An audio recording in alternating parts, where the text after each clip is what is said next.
Good Tuesday morning, everybody. John and Landry and Abigail. Okay? That's the show today.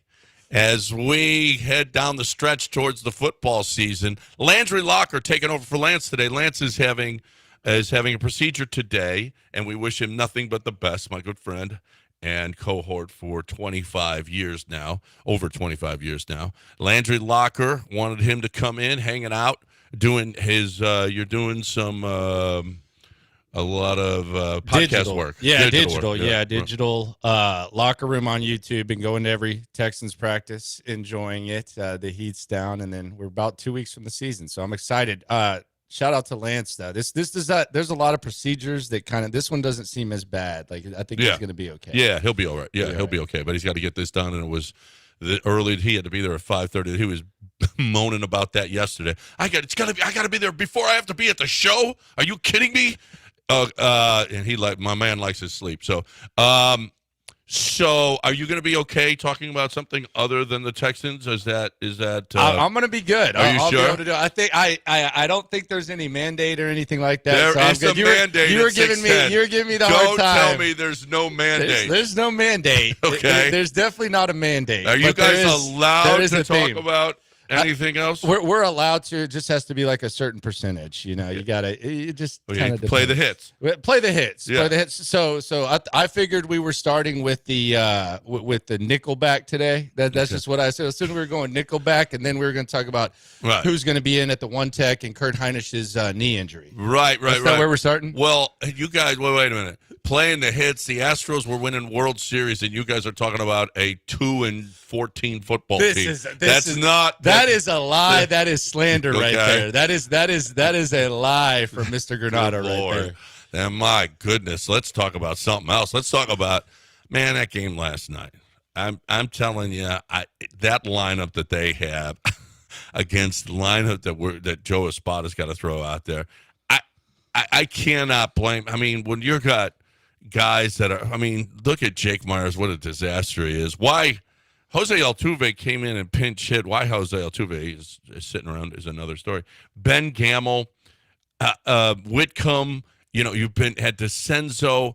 That the Astros are in first place is amazing right now because this lineup that they've got without Kyle Tucker in it, without Jordan for stints, without Altuve, without Bregman. I mean, for times what this lineup has had to go through is amazing. Chas McCormick is a disaster. He's just simply a disaster. I don't know how you could bring him to the plate anymore in any kind of meaningful at bat. So. With all that said, they're in first place. They're in first place. They're 3.5 up in first place. And they took the Phillies. That. I mean, it's all about their pitching. They've been fabulous. The starting pitching especially has just been fabulous. But when you look at Schwarber, Turner, Harper, Baum, Castellanos, Stott, Real Muto, this lineup against the Astros, Marsh homered last night.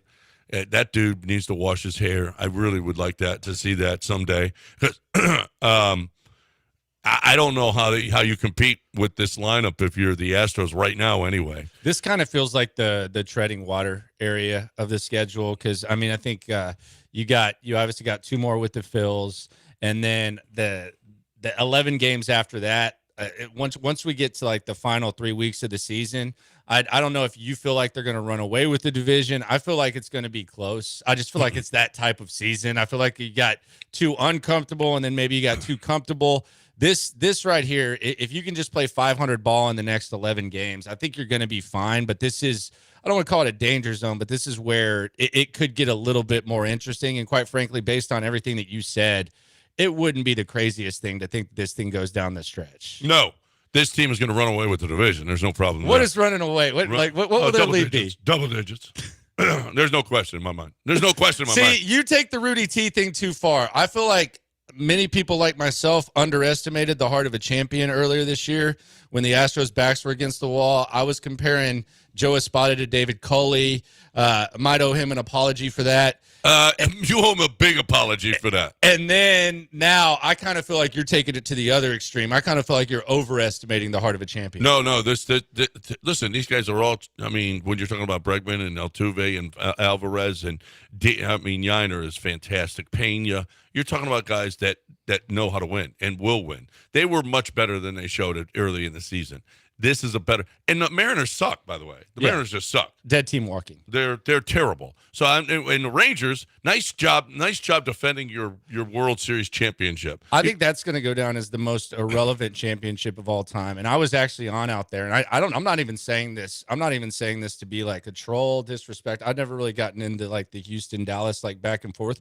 But I do think like if you just lay out the team championships, it's the most irrelevant that you will ever see, because not only do you look at that squad and see that it was a fluke based on what happened the next year, none of those guys are Rangers. Like there's like with the Astros, you could look at Altuve and say this guy's go all the way down the list. Like Evaldi's a Red Sox, Bochy's always going to be a Giant. Like there's no attachment. That's going to go down as perhaps the most irrelevant championship in the history of sports. Well, the Marlins 2 championships where they bought those. But they at least bought them. Yeah, right. It was new. It was at least established. They bought it. Well, by the time it's all said and done, Seager will be. And yeah, he and Simeon will both be 10-year guys. So they'll be Rangers. That Marlins title was pretty exciting, though. Especially the first one. The first one was pretty exciting. Well, the most irrelevant championship ever is the 20 Dodgers. Yeah, that's up there. Yeah, no. That's in front of nobody, and they finally were able to come through because there was nobody there in Arlington too. Yeah, I mean, honestly, that's the most irrelevant ever. Every LA, and I'm an LA guy, but both the Lakers during the COVID and the Dodgers during COVID, they're irrelevant. They just no one cares. No one cares about those championships. The Lakers and the Dodgers, you both suck. So, Landry Locker's in studio here, and young Abigail is here as well. Hi, Abigail. How are you? I'm doing good. How are you, John? Good. You survived yesterday. Did you go home and nap? Were you tired, or did you go work out? I actually had my second job, so I worked after the shift. You got too many jobs, Abigail. I know. What's the deal? What's the second job? So I work for Prime Energy, like Logan Paul, KSI. Oh, look at that. That's hip right there. Prime Energy? You don't know about that? I don't know about it. You don't see that at the gas Logan station? Paul, the MMA, like UFC fighter? Yeah. Yeah, he owns Prime. And what do you do there? So I do like field marketing. So basically talking to people about the product. And you go out there and sell the product? Yeah, to like different gyms and different businesses. Basically bringing brand awareness. Oh, it's okay. It's an energy drink? It's a big deal. Or is it powder or what? Energy drink, and then there's a hydration. All the little kids love the hydration drinks. Man, you just jumped on that Logan Paul train. Oh my god. No, I mean, he is like huge. He is. Yeah, him and his brother. Well, I was at a party I hate this. Oh, look at this. I was at a party in LA. It only took 7 minutes. It only took 7 minutes. I was at a party in LA and Jake Paul was there. Oh, wow. Really? Did you say hi to him? No, I didn't say hi to him. Why not? I wouldn't know him if he was on my big toe. I honestly would not know who, but somebody goes, "Oh, there's Jake Paul's here." I was like, "Oh, good. Who's he?" Oh. I mean, honest, I'm not. But well, good for you. How did you get this job? So the marketing started up in October, and so I've been an OG ever since. So you go from gym to gym and sell it? Mm-hmm. Basically, or just talk about the product. If they don't know it, I'll just tell them what is all in it and just like seeing if they want to buy it. And then you get a quick workout in at their gym? No. No?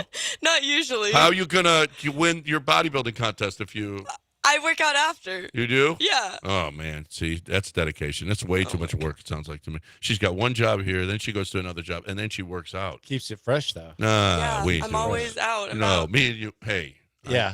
We ain't doing that. No, I'm not doing that. Okay, not anymore. No, for sure. No, we ain't doing all that. You're young Abigail. That's why she's young Abigail, because she's still out there hungry. I'm surprised you don't know about Prime, though. It's I know. It's like it's probably the second most shelf of hydrating drinks now. Like Gatorade, and then there's that. Like it's really, I've never seen it. Abigail, bring some product in. I know, I need to. I actually brought Sean some because he wanted some. It's good, man. Mapes? Yeah. Well, what's he hydrating for? He wants energy drinks. Really? What for is that? playing NCAA football game? He needs energy drinks for that. I brought him energy drinks. Oh my gosh! Good Lord! Oh my gosh, Sean!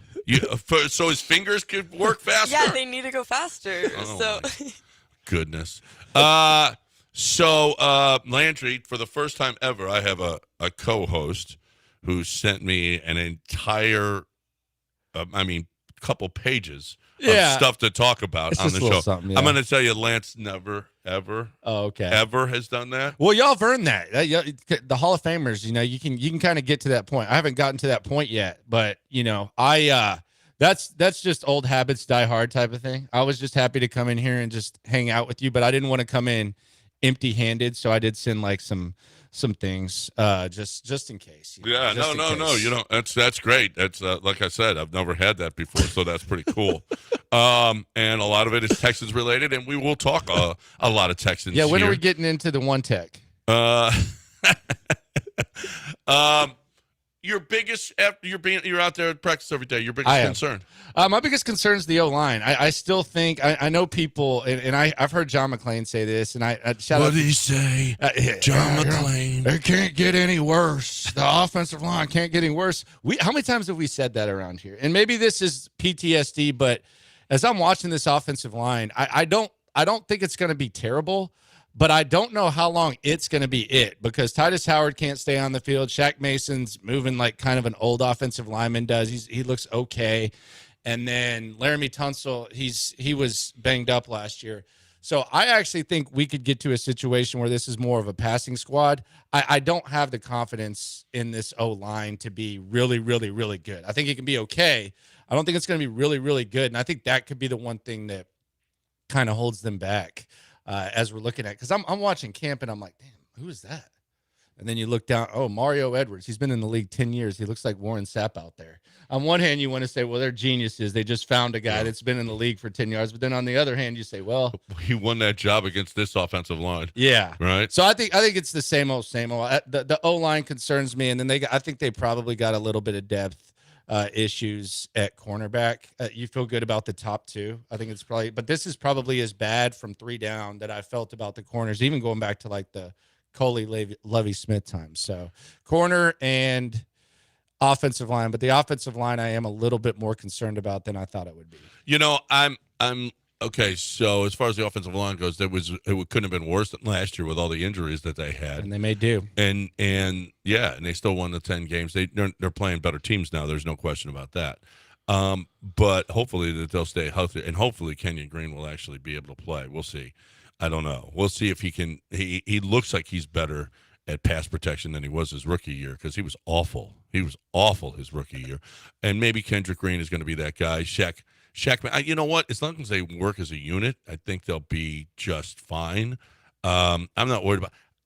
Yeah, I guess opening up some holes, but Cam Akers didn't look like he needed some holes, and he was able to find some space against lesser competition, no question. So we'll see about that.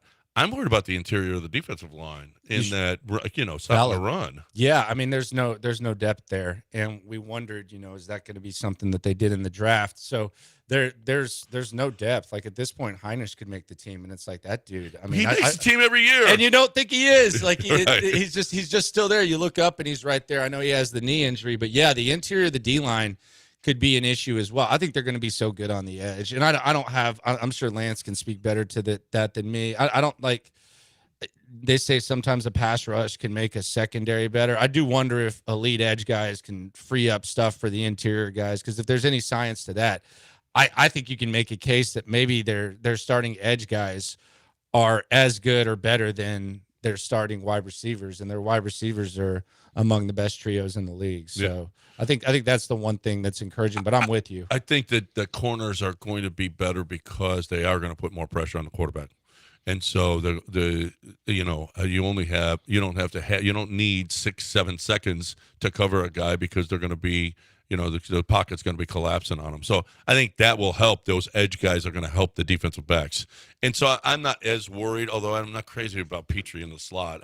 We'll see. Yeah, that's kind of weird because the Petrie thing in the slot, it's cool. I guess it's better than it was. But now you take your eyes back and you say, okay, Eric Murray's a starting safety. Do I feel good about that? No. So now it's Eric Murray as a starting safety. And oh, by the way, we know that they're running base defenses like in the preseason. It's hard for me to imagine that Shane Steichen for Indianapolis isn't going to find some way to put Jalen Petrie on one of their receivers in the slot. Yeah. That's hard to imagine that's just going to be a smooth 100% great process. Yeah, we'll see. 7:14, we're just getting it started. If you want to call in, 713-780-3776. Landry Locker in for Lance today. Abigail in for Dell today. I'm the only one that cares about this show. I'm the only one at this station that cares about the show. Probably the only one in this city that cares about this show. If you want to know the truth, that's not true. That is not true. I know who I care about. I care about Chastang Ford. I love Chastang Ford. I am buying all my vehicles from Chastang Ford. I'm telling you here and now, if you're looking for that Ford car or truck, and right now, how about the Bronco Sport? What a great starter car for your 16, 17, 18, 19-year-old. This is a great car, great gas mileage, $299 a month on a lease. So, who knows what they're going to do with it, with a vehicle. They're going to want it after 3 years. No. So you lease it for 3 years. You get $299 a month. It's just the best deal that you can get. This is a wonderful way for them to start and get and not relatively inexpensively. Look, if you're looking for any kind of vehicle, I don't care what Ford car or truck it is, the XLT right now, I mean, you got great deals on that right now. $4,500 cash waiting for you with that right now. No down payments on Lightning right now. It's ridiculous, all of the deals that you can get at Chastang Ford. I love them. You will love them too. They're not going. It's no hard sell. They don't have to sell, push. I hate that. I hate that at a dealership. It's the exact opposite when you go to Chastang Ford. You're looking for that Ford car or truck, ChastangFord.com on 610 at Homestead, not Hempstead, 5 minutes from downtown Chastang Ford.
You're listening to Houston's longest-running sports radio morning show. From the Veritex Community Bank Studios, here's John and Lance.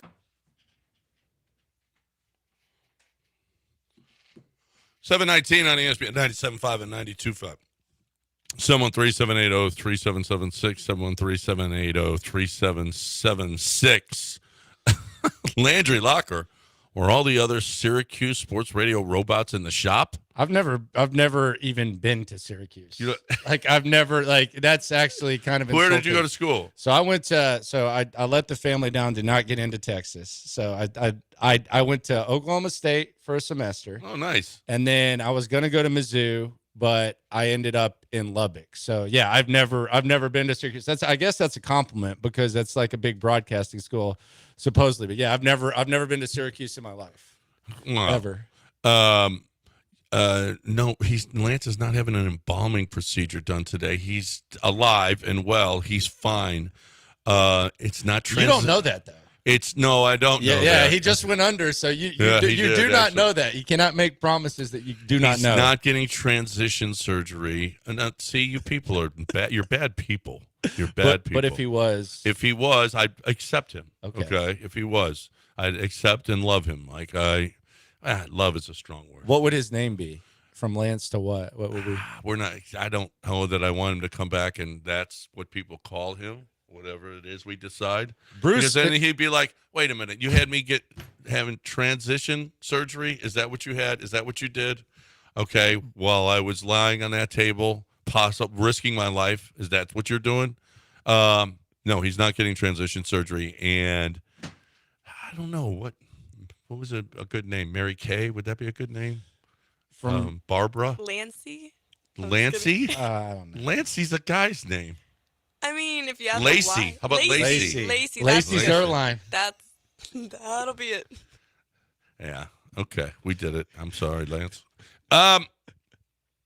So you had some other notes in there about stuff that you wanted to talk about with the Houston Texans. Yeah, the 53. Yeah, the 53 is interesting. I don't think Robert Woods will be. I think Mechie makes the team. Yeah, trade Mechie at this point, given that he did what you asked him to do. Like when the coach comes out and publicly says, I want to see you perform in a game, and you perform in 2 games, I think you're safe. Plus, you hear CJ talk about him. They have him under contract for 2 years. I think Mechie's safe. I think Hutchinson should be safe, too. I think so, too. But that means no Noah Brown. I think Noah Brown's safe too. I would think, and then I think that Woods and Sims would be the guys that are out. Like if you're keeping 6 receivers, obviously the top 3, and then Mechie, Hutchinson, and Noah Brown. I don't know how hurt they think Noah Brown is. I've heard that he might be able to come back relatively soon. You can't really rely on him, but who knows? The other thing is Case Keenum. They changed the rule back yesterday, which was weird, where you can't just stash the guy. He counts on the 53-man roster if you keep 3 quarterbacks. So I don't know what that means for Keenum and whether or not they keep Case around or not. I think he's going to be one of the next coaches. I think when Slowick or Gerard Johnson leaves, I could see Case being like the QB coach, but I guess he thinks he can still play. I don't know. I would kind of argue against that, but yeah. I don't think there's any question it's Davis Mills' job. And as a matter of fact, Tim Boyle outplayed him too. He did. So I don't know. We'll see whether or not what they're going to do with that. And what do you do with Dameon Pierce? I think he stays. And I don't know. I think they keep 4 running backs. The Dameon Pierce thing's kind of an eye roll for me because you hear DeMeco Ryans go up there and say, well, the blocking hasn't been that good. And it's like, well, that's the same thing I heard last year. And then I saw Singletary go out there and it looked a lot better. So I don't know for some reason they like him. I think Akers stays too. But I think Pierce hangs around and maybe they try to upgrade. Maybe there's some sort of trade, but it is funny because it just seems like the goalpost keeps moving with reasons why Dameon Pierce doesn't look serviceable as a running back. Yeah. I would think that Goodman Waller is going to be here too, team's guy. Yeah. So you got 4 wide receivers, you got 3 quarterbacks, you got 6 wide receivers, 4 running backs, 3 quarterbacks. You're running out of guys now. Then 10 O linemen, I think you keep 5 ends. I think you keep 5 defensive ends. I think Jerry Hughes is safe. I actually 3 tight ends. You got that's how the many? easiest You got one. the fullback. See, I don't know whether they need a fullback or not. I actually asked D'Amico about this yesterday because we've seen them function without fullback, and they're asking Stover and they're asking Jordan to go in the backfield and move around, and we see Mixon run without a fullback. Like, it's not like they got Kyle Juszczyk. I like Andrew Beck, but I guess they keep Andrew Beck around. Maybe he starts out on IR, but I don't know how fullback dependent this team actually is. How about Skoranek? I think he's gone. I think he might be able to hang around. I don't think the he did practice much squad. this preseason to win a job. Nah, he didn't do, especially not on this squad. Like if this were the Texans from 2 or 3 years ago, maybe we're talking about that. But I don't think at this point Skoranek makes it. Yeah. And then you mentioned a little bit earlier, Eric Murray. Well, Kalen Bullock's going to be on the field. Yeah, he's going to be on the field for sure in certain situations. I do think it's Eric Murray is going to be your starting deep safety, however that makes you feel. You talked about Heinrich being around. Remember how ridiculous I think Lance was kind of laughing at the Murray contract at the time when King Bill and Jack Easterby were just handing out contracts after Hopkins. Who would have thunk that we'd be talking about Eric Murray not only being on the ball club, but pretty much being with Jalen Petrie closer to the line of scrimmage, you're starting nickel safety or starting deep safety. Wasn't it Eric Murray that Devontae Adams just destroyed a few years ago? Yes. And he kept putting Eric Murray on Devontae Adams in the slot and was like, "What are you doing?" Yes. And now he's that was COVID, man. Yeah, that was the defensive lineman that's got another defensive coordinator job right now. Anthony Weaver. Yeah. Anthony Weaver. And I thought, Anthony Weaver, what are we doing? My goodness, you can't do that. Well, they proved that they could get even worse with Amari Cooper last year and the game that he had against them. In fairness, they adjusted and put Stingley on him the whole time. What a concept. Yeah, wouldn't that be? Yeah, that was maybe a good idea. He wouldn't have set an NFL record. That was insane. That was just crazy. I didn't think it could get any worse than Eric Murray on Devontae Adams, and then Amari came along last year. But I'm not worried. Again, I'm not worried nearly as much about the corner. I mean, I think Kamari Lassiter is going to be good. I hope he's going to be really good. It looks like he could well be. And again, the defensive line is going to help them tremendously where they didn't last year. Will Anderson did, but Jerry Hughes on that side or whatever. And by the way, who are the backup defensive ends? The backup defensive ends, I think you got Anderson, Hunter, Barnett, who's looked pretty good. And then Hughes, and then I put Ali Gay. That was kind of like a controversial type of thing. Ali Gay, I think he's kind of like a project.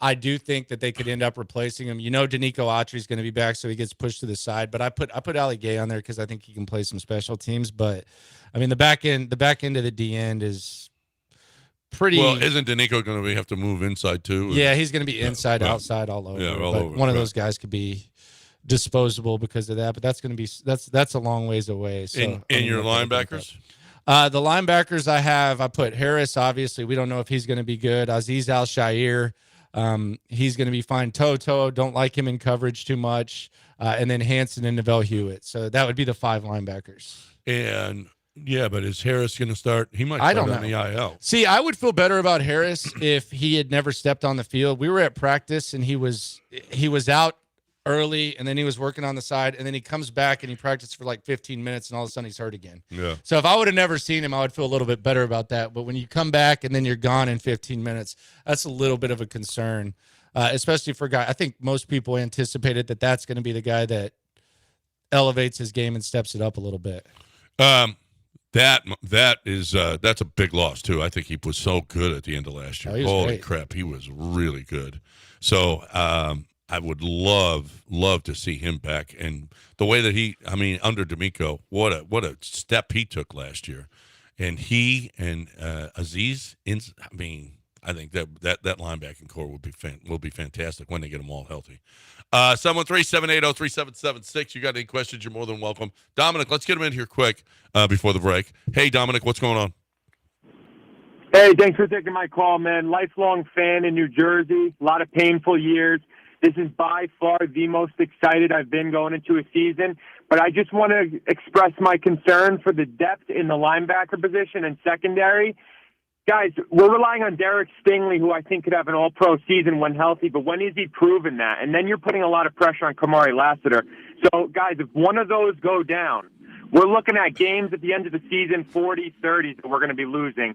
And with the linebackers, Christian Harris, I'm concerned about. So when you have Super Bowl aspirations like our beloved Texans do, you got to go for it all. You got to be all in. So Landry says they're going to be hitting the streets, and I hope that's correct. So aside from getting this 53 right, I want to see them active these next couple days. I think they will be. Yeah, sure. I think they will be. He said Super Bowl. I'm not going there yet. I'm there. I got to see. Oh, you're there. Super Bowl, Landry. I'm with you, Dominic. Super Bowl. Okay, Yeah. look at that. Well, I've got higher aspirations than, you know what? If you make a playoff run, I mean, if you're good enough, you've got the weapons now. We'll see how the offensive line holds up, and we'll see how those corners hold up. But I don't see there's any reason why in January you can't beat some of these good football teams. See, I like this. Yeah, so I like where your head's at. Yeah. So you win a couple of games, and all of a sudden against good football teams, and all of a sudden you're right there, and you're playing for a championship for the first time ever. Right now, and I think D'Amico's the guy to bring him there too. By the way, he's the man. Yeah. He's the man. I think he's the straw that stirs the drink. I know CJ gets the love. I think it's all possible because of D'Amico. Yeah, I agree. Time to talk about HRP right now. I was with Chris Fisher last night, as a matter of fact, and appreciate it, Chris. Thanks we were hanging out. We watched the game, but that's just how it is with HRP. I'm telling you, you're going to make friends with these people because it just seems like, I mean, they're part of your business. They really, really are. When you get the bottom line of what they do for you and how much money they save you, you're gonna love those guys. I'm telling you. We go to they have a crawfish boil every year, and all of the clients that they have, everybody shows up because they just want to be there. They want to be around, and they appreciate what they do for them and their business. There's some admin companies that, I really do take advantage of you. Okay. They're throwing their benefits packages. They're throwing your 401ks at you. They may not be the best choices for your business, but that's okay. Those are the ones that they have, and those are the ones that they make money off of. That's not what HRP does. HRP gets you the payroll. They get you the taxes. They do all your taxes for you, and they get you the HR, and they give you choices on the other stuff. You are really saving money when you go with HRP. Look at what you're doing with your admin company, or if you're doing it yourself, stop. HRP.net, 281-880-6525 or HRP.net.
You're listening to Houston's longest-running sports radio morning show. From the Veritex Community Bank Studios, here's John and Lance.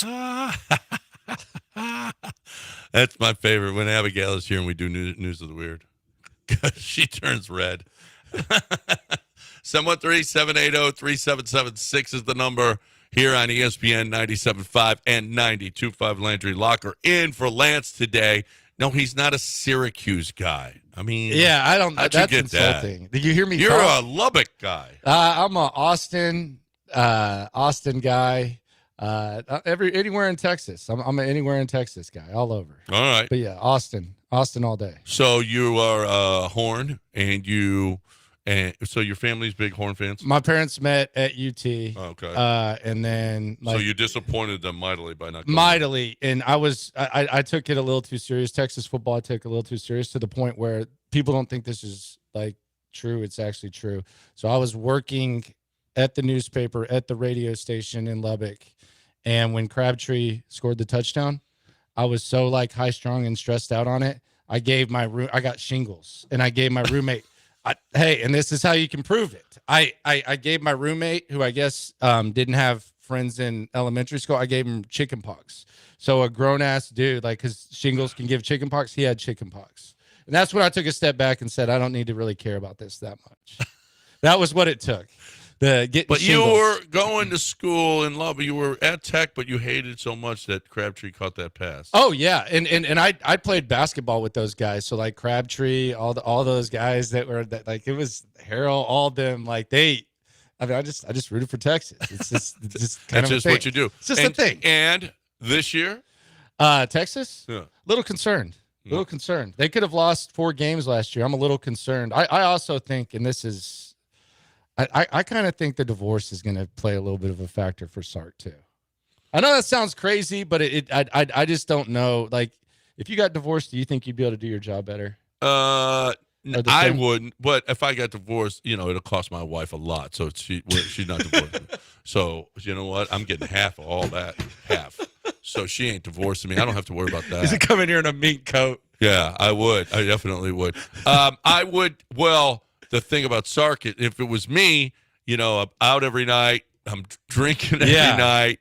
Sark has to stay away from that. He's got to make sure that I don't know about his personal life. I don't care about his Well, the thing is that they did many features on how important she was. She was like the first lady of Texas football. So I wouldn't bring it up if it hadn't, there was many times where it was like, yeah, I wouldn't be able to do what I do without her. And she's the first, she gets me dressed up. She keeps me grounded and all that stuff. And now it just kind of seems, but on top of that, the SEC, I just think it's going to be more difficult. I don't think you reload as easily as people think that Texas is going to reload this year. They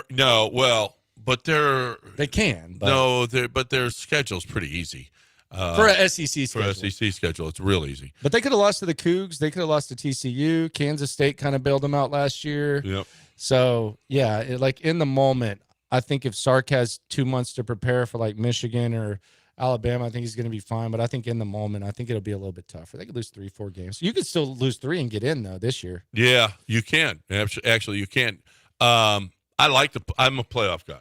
You like this 12? I like it. You don't think it's too much? Nope. Did you fill out your preseason 12 playoff? No, I haven't. I don't know. But I really like the 12. You don't think it's too much? I don't. See, Why? I wanted 6. 2 buys and then 6. 12 is just it's a lot. 130 some teams, whatever it is, vying for 6 spots. There's no playoff in any sport that is that's as tight as that. 12 teams. I mean, listen, it's going to make for a much better regular season because I got 2 losses. I'm still vying for it. If you got 2 losses before, you're like, well, this season's over. We suck. We're done. But we still got a shot now with 2 losses. But then the win doesn't. It's not as crucial to win. It absolutely is as crucial to win. How? And at the end of the season, everybody that's still in, it's the same as having the wild cards. I mean, I'm still in. Everybody is more involved. Everybody is going to be caring about the college football season at the end of the year way more because of this. I think maybe early in the season, losses aren't going to be as important. Yeah, aren't going to be as big a deal. But at the end of the season, when all of these teams are still involved and they still could get in the top 12, there's going to be a lot more interest. Yeah, but what happens when you're like let's say you're Alabama and you're undefeated? Do you is there going to be a situation where you're resting your guys against Auburn so that you can get the home game instead of the bye? I don't know. Wait. You don't want you want the bye for sure. Or the home game. Or just rest your guys. Well, you're going to get a home game in the second round, but you get a bye. Why would you not want the bye? Because you get a home game and you can play Tulane or something like that. Well, I don't know. I'd much rather have a bye if I'm a coach. I don't know. And even in the SEC championship game, like if Alabama's undefeated, you're going to get a bye no matter what, whether you win or lose, right? Well, okay, but then what are you doing? So last year it did. I mean, if you're undefeated like Georgia was, it didn't even matter if they won. They were in the playoff 2 years ago. I mean, they were still in no matter what happened. Yeah, and that happens a lot. But what happens now if you're assured a bye instead of just getting into the Final Four? What if you're assured a bye and you're in the SEC or Big 12 championship game? What are you going to do? Well, you're not assured a bye. If you're in the championship game and you lose the championship, that team gets the bye. Yeah, the team that beat you gets the bye. Yeah, and then you get the home game, right? You get the home game. Yeah, yeah. I mean, so how far do you want this to go? How big do you want this playoff to be? I'm fine with this right now. Let's see how it works. You know what? And it's going to be It's going to be. They're going to add it to. They're going to make it 16. Oh, it's going to get to 16, and then it's going to get to 24, and then pretty soon it's going to be high school football. What? And what's wrong with that? No, it's fine. It's fine. It's just I like when I'm watching a squad and it feels like their season ended in week 10. And I know that's not. How many in the NFL everyone. get in out of 32? Yeah, the NFL though is just it's a different beast. I like the magnitude. The reality is we're talking about the two best sports, right? Because of the magnitude, no matter what. So we're talking about the two most popular. But yeah, the NFL just has like a different vibe. College just has that, man. Every game feels like a playoff, and it'll probably still be around. It'll probably still happen. But I just 6, 8, something like that for me would have been fine. And I actually didn't even hate the BCS as much as a lot of people. I didn't know. I think it's stupid the way they've done it for years. And first of all, people selecting it, no, play in, earn your way in, and they still, granted, they still got to select it, but the top 8 or so are going to be real evident. It's going to be really clear. It's the last 4 that get in that are going to be like, yeah. If you thought there were arguments about the 4th and 6th, just wait till you get 8 to like 20. Well, when there's only 4 though, and there's a big argument, it means something. That 4th spot means something. 12, you're like, just like the NCAA tournament. 68. Now, okay, well, we should have been in. Well, you're 69. Yeah. So, do you embrace debate on that? How do you feel about those? Do you watch those like CFP shows where they're doing the CFP rankings in like week 6? Or do you kind of just take I do. Yeah. And embrace the debate? Who should be in? Absolutely. I mean, listen, I just think I've been disappointed in, you lose 2 early games. If you're, 5 weeks in, you lost 2 games, the season's over for you. But now it's not going to be over for you. Do you think we're going to see guys opting out of the playoff at big schools? I don't think so. I think that would show the NFL that you're not somebody I want. If you start opting out of playoff games, then you don't love it, boy. I don't want you on my team. Yeah, because I think they've been forgiving of bowl games. I know last year we played for Georgia, and Kirby Smart was like real happy about that. But I do think there's a certain line in the sand where if you're gonna go to bat with these guys all the time and then bail on them in a playoff, that's that's a red flag. You start doing that and you show that you know what, you're just in it for what I don't know what you're in it for, but you ain't in it. You ain't gonna be on my NFL team, I'll tell you that. And then the question was, well, does this make all the other bowls insignificant? And the answer is all the other bowls are already insignificant. Yeah. That's been the case for a long time. And you know what? The bowl system is antiquated, and quite frankly, I mean, it's a nice reward for teams, and for the kids go and enjoy it. For you get more coaching for it. You get to spend more time with your team, and it's a reward. But it doesn't mean anything. It hasn't meant anything for a long time. They've made a mockery of it. I mean, they're pouring mayonnaise on guys and stuff after bowl games. Right. Like, it's just kind of they're not even trying. We're breaking it here. One of your team. I mean, let's see. You know what? The Cougs got a chance to get into the postseason this year. I mean, they honestly do. Now everybody's got a chance to get in. And if you want to see, the start of the season. It's this Saturday, August 31st, 6 p.m. at TDECU. Willie Fritz's first game, a new era in Houston Cougar football. Do you want to go? We're going to be giving away tickets, 45 minutes from now? So keep on listening here. We've got tickets to give away for the Cougars game. They start at just $15, though. I mean, it's a great way. Look, can you afford to take your kids to an NFL game? I don't know. If it's an awfully expensive experience, you want big-time football, you got it. UNLV's coming to town. The Cougs going to take them on. You got the big-time atmosphere that your kids can go enjoy. It's nothing like being there. It's going to be at 6 o'clock. It'll be a little cooler out. $15 is all it costs to get in the door. 713-GO-COUGS, 713-GO-COUGS, uhcougars.com/tickets. uhcougars.com/tickets. Come early, be loud, wear red. uhcougars.com/tickets.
You are listening to Houston's longest-running sports radio morning show. From the Veritex Community Bank Studios, here's John and Lance. All right, welcome back here. Landry Locker in for Lance today, having a procedure. Hopefully he'll be back tomorrow. And Dell will be gone maybe forever. We don't know that Dell's ever returning to Abigail, so this could be yours for – this golden job could be yours forever. It could be. He's in solitary confinement. He is? Dell is? Yeah. He's with his mom. With Paul. Paul's out too. Paul's out too? Oh. I know. Yeah, that's a shame. So CeeDee Lamb gets 136. Second highest ever. 100 guaranteed, 38 million signing bonus, 100 guaranteed.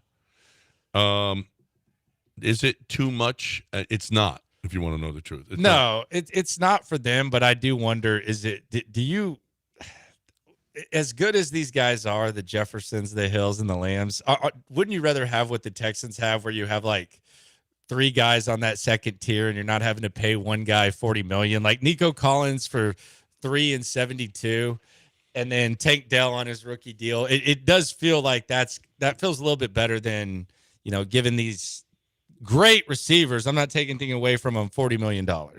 Yeah, CeeDee Lamb is the only receiver they have, though. Yeah, it's that was a must, because without him, that's the worst wide receiver room in the league. It's not even close. So he had, and by the way, CeeDee Lamb is that offense. CeeDee Lamb is fantastic. yes, I would rather, but there's not a lot of guys like Jordan took the money, but Kyle Tucker ain't. You know, so Nico took the money, but Diggs ain't, right? So, and we'll see what Tank does and whether or not Tank is going to be able to get, max dollar, quote unquote max dollars. I don't know. We'll find out over the next couple of years whether or not he's going to be in that neighborhood. But yeah, would I rather not pay a guy $40 million a year? But I really would like to have CeeDee Lamb.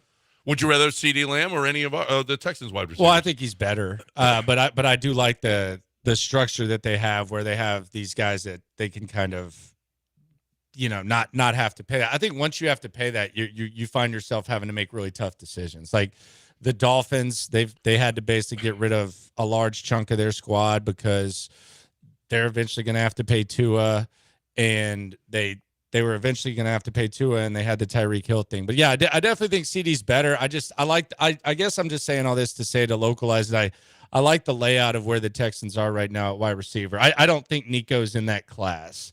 Like when these contracts were getting given out, I saw Jefferson got his contract. It's like, well, that makes the Nico Collins deal. I'm like, I don't know that they have anything to do with each other. No. Nico did it for basically 3/4 of a season, and Justin Jefferson's the best receiver in the league, along with CeeDee Lamb. I don't know which one I would take if you want to know the truth. I'm that high on CD. I feel like you're taking, if you have the number 1 pick in your fantasy draft, you're taking CD. I'm feeling you kind of gushing over him. That's different, though, because Justin doesn't have a quarterback. So that's a big difference. Listen, I had CD last year, and it was great. Oh, no wonder you love him so much. Yeah, no. He's fantastic. I love that. He won you some money. That's the he won me some money look right there. Yes, it is. Yes, he did. He won me a lot of money. I can see it. He won me nice cash. So no, that's what and you know what? He wins for the Cowboys. Look, Dak ain't Dak. They're not even near the football team. I don't know if they don't make the playoffs without CeeDee Lamb. No, they don't. They don't make the playoffs. They don't. So they've got to have that guy. And Jerry Jones doing all the crap that he did certainly wasn't helpful. We got that question from somebody. Did GM Jerry overpay? No, that's market value. I think he kind of it was more drama than there needed to be. Like, it's not like what did you gain from holding out here?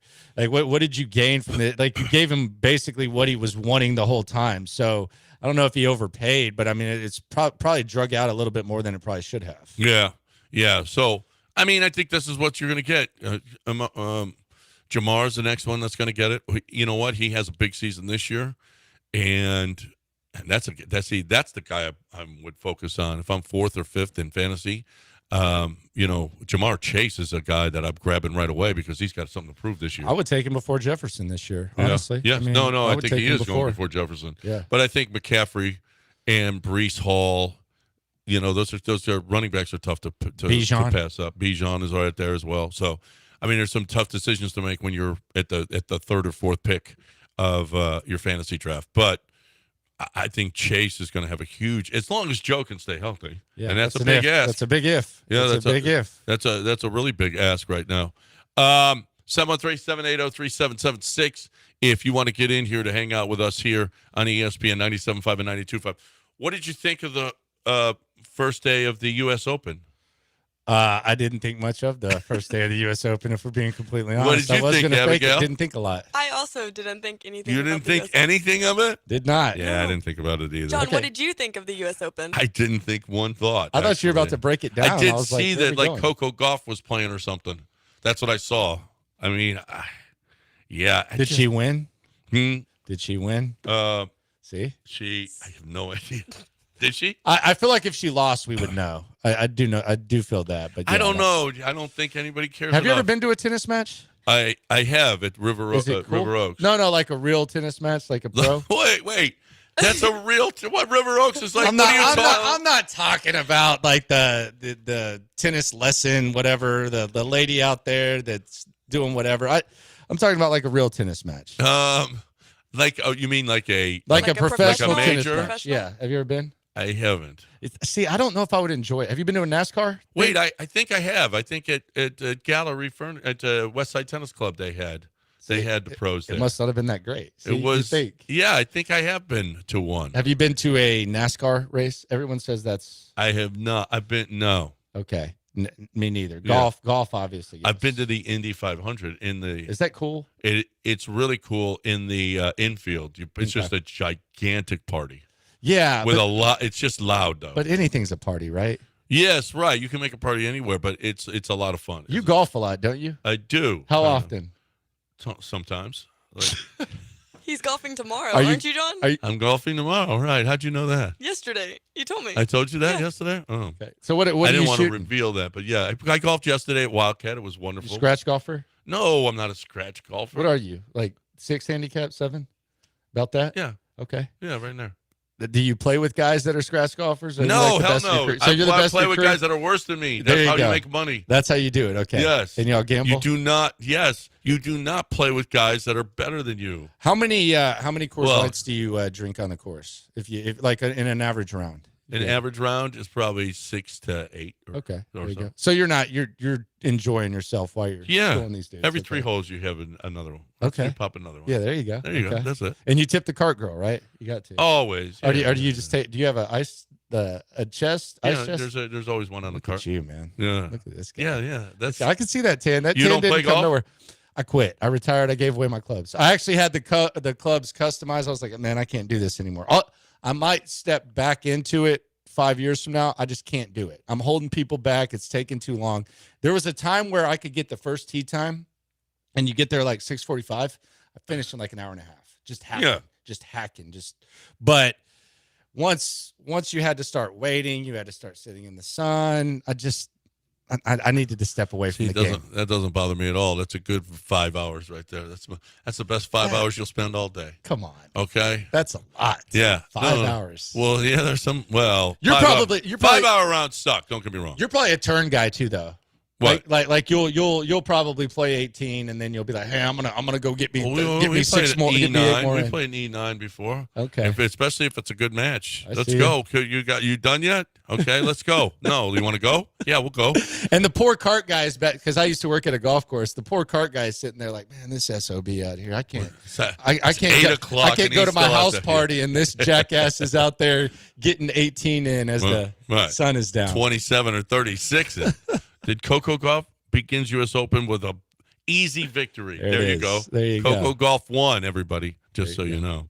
713-780-3776. If you want to get in here, Landry Locker with us here in studio, 1 hour in. We've got a couple to go. I'm talking about GiveMeTheVin.com. I'm talking about John Clay Wolf. I'm talking about a guy who's going to give you more for your vehicle. If you're selling your car, there's one place that you have to. I say this all the time. There's one place you have to go. You know why? I just looked up my vehicle the other day, as a matter of fact, and I found out what it was worth, because I'm looking into possibly changing when we go to LA. It need a different kind of car, whatever. But give me the VIN, tell me exactly what it was worth. And here's the deal. Now you go armed, and you can go anywhere and know where your starting base is. And then you go back to give me the VIN and say, well, they're offering me this much. Well, either John Clay Wolf is going to give you more and give you more than they offered, or he's going to say, here, I'll send you $100. Because if he can't beat CarMax, he's going to give you $100. You're looking for the best way to sell a vehicle. There's one place that you have to go. No questions asked. You have to go to GiveMeTheVin.com. That's GiveMeTheVin.com.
Sometimes I'll go and I won't even know what's going on. 8:01 on ESPN 97.5 and 92.5. Bottom of the hour, we're going to be giving away tickets to the Cougs game. So if you want to get in and get that, come on, 713-780-3776.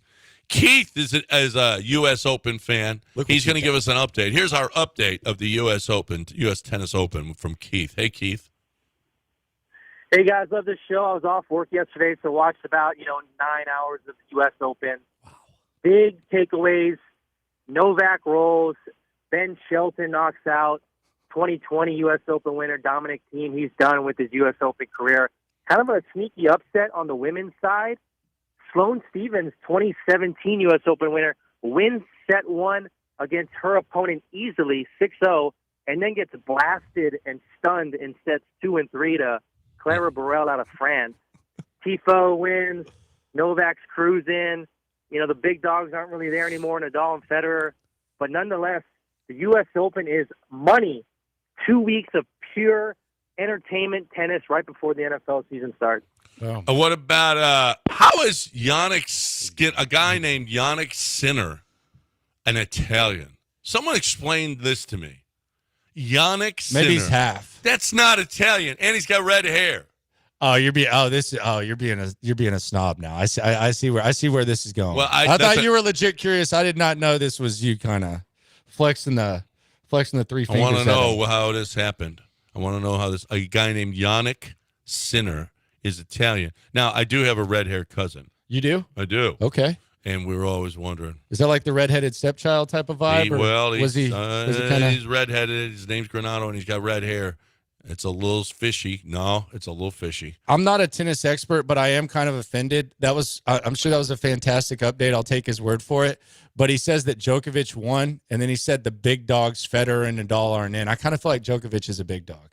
That's bulletin board material right there. Yeah, but he's the last of the big dogs. Yeah. I mean, Sinner's the number one player in the world. Really? Yeah. I didn't know that. Yeah. I did not know that. Well, See? because you don't care. I'm educated. You don't care enough. That's I'm why educated. There's a level of care, I think. Were you a Sampras or Agassi And Sinner guy? apparently tested positive for steroids, but he still got into the U.S. Open. And Good for him. So there's How much a do big steroids help you controversy in tennis? Who knows? You'll hit it harder, right? I would think. But I would imagine it. I don't know. I have no idea. Did you like Agassi Don't back care in the about day? him. I did like Agassi back. Did you like him more than Sampras? I did, because he's just a little more edgy. And he was had like the that country. hair. Yeah. Oh yeah, he had the hair, but then he shaved his head. Yeah, because it was a wig. Why did tennis used to be so much better? Did you ever back read then? his book, Agassi's book? No, it's really good. I felt like I've heard him talk about it so much that I had some sort of. Is he still married to Steffi Graf? Uh-huh. Okay. And they got a kid that's actually a really good player too. You'd have to be. Yeah, you would have. You don't have a choice. If your kid turned out can't play, and your dad is Agassi, and your mom Steffi Graf, that's boy, rough. you are. There's something wrong with you. That's rough. 713-780-3776 is the number if you would like to. Thanks for your update, Keith. Now, Keith will post on Twitter about his appearance on the show. Okay. I just want to thank John and Lance for having me on today. Oh, thanks you. Okay. Yeah, that's what Keith does. Now he'll post. It was great to join the guys this morning. I haven't been on for a while. In fact, he was on yesterday. Is that dishonest? Because you're kind of making it seem like you were a guest. Like, you know what I mean? Thanks for having me on, guys. Well, you called in. That's what he does. That's his go-to That's his move. bit. I like it. Yeah, I like it too. I like it. Way to go, Keith. Keith, keep it up. He said I haven't been on for a while. He was on yesterday, but yeah. Well, that's a while. He might not have much time left. Can Nicole get some video of LZ coming out of anesthesia? That would be radio gold. Yeah, Lance coming out. Listen, we're going to leave Lance alone because right now, as we speak, he's in the middle of a procedure, okay? Yeah, we don't know that he's alive. We don't know that he's going to be alive, so we got to... Right, we don't know anything. You got to wait. We don't know. We're not doctors here. Can't make jokes till after. Do what? Can't make jokes till after he gets out. No, then we can make all the jokes that we could possibly want. So what else is there other stuff that you said you wanted to bring up here? Okay. What do you've had an issue before. I really like Casario. Yeah. I really like all three of our general managers right now.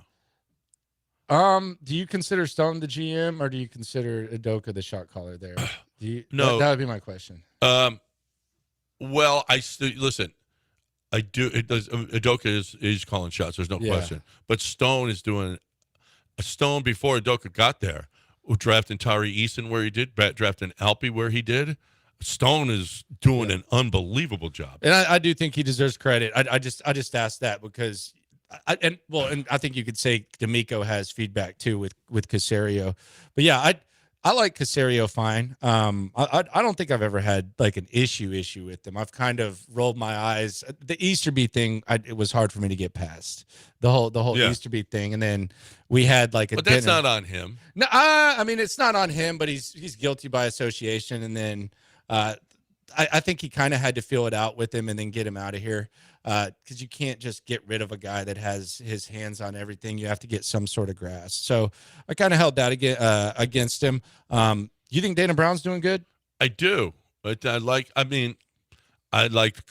listen, there's nobody better than Luno. Luno's the best. No, he's GM the best ever. in the history of the city, for sure. Yes. I mean, I don't even think it's close. He's the best GM. He's one of the best I've ever seen in baseball. That's how good what he set up here was unimaginable. Where they came from. We still enjoy it on a nightly basis. On a nightly basis, yeah, it's still all of the work that Jeff Luhnow put in.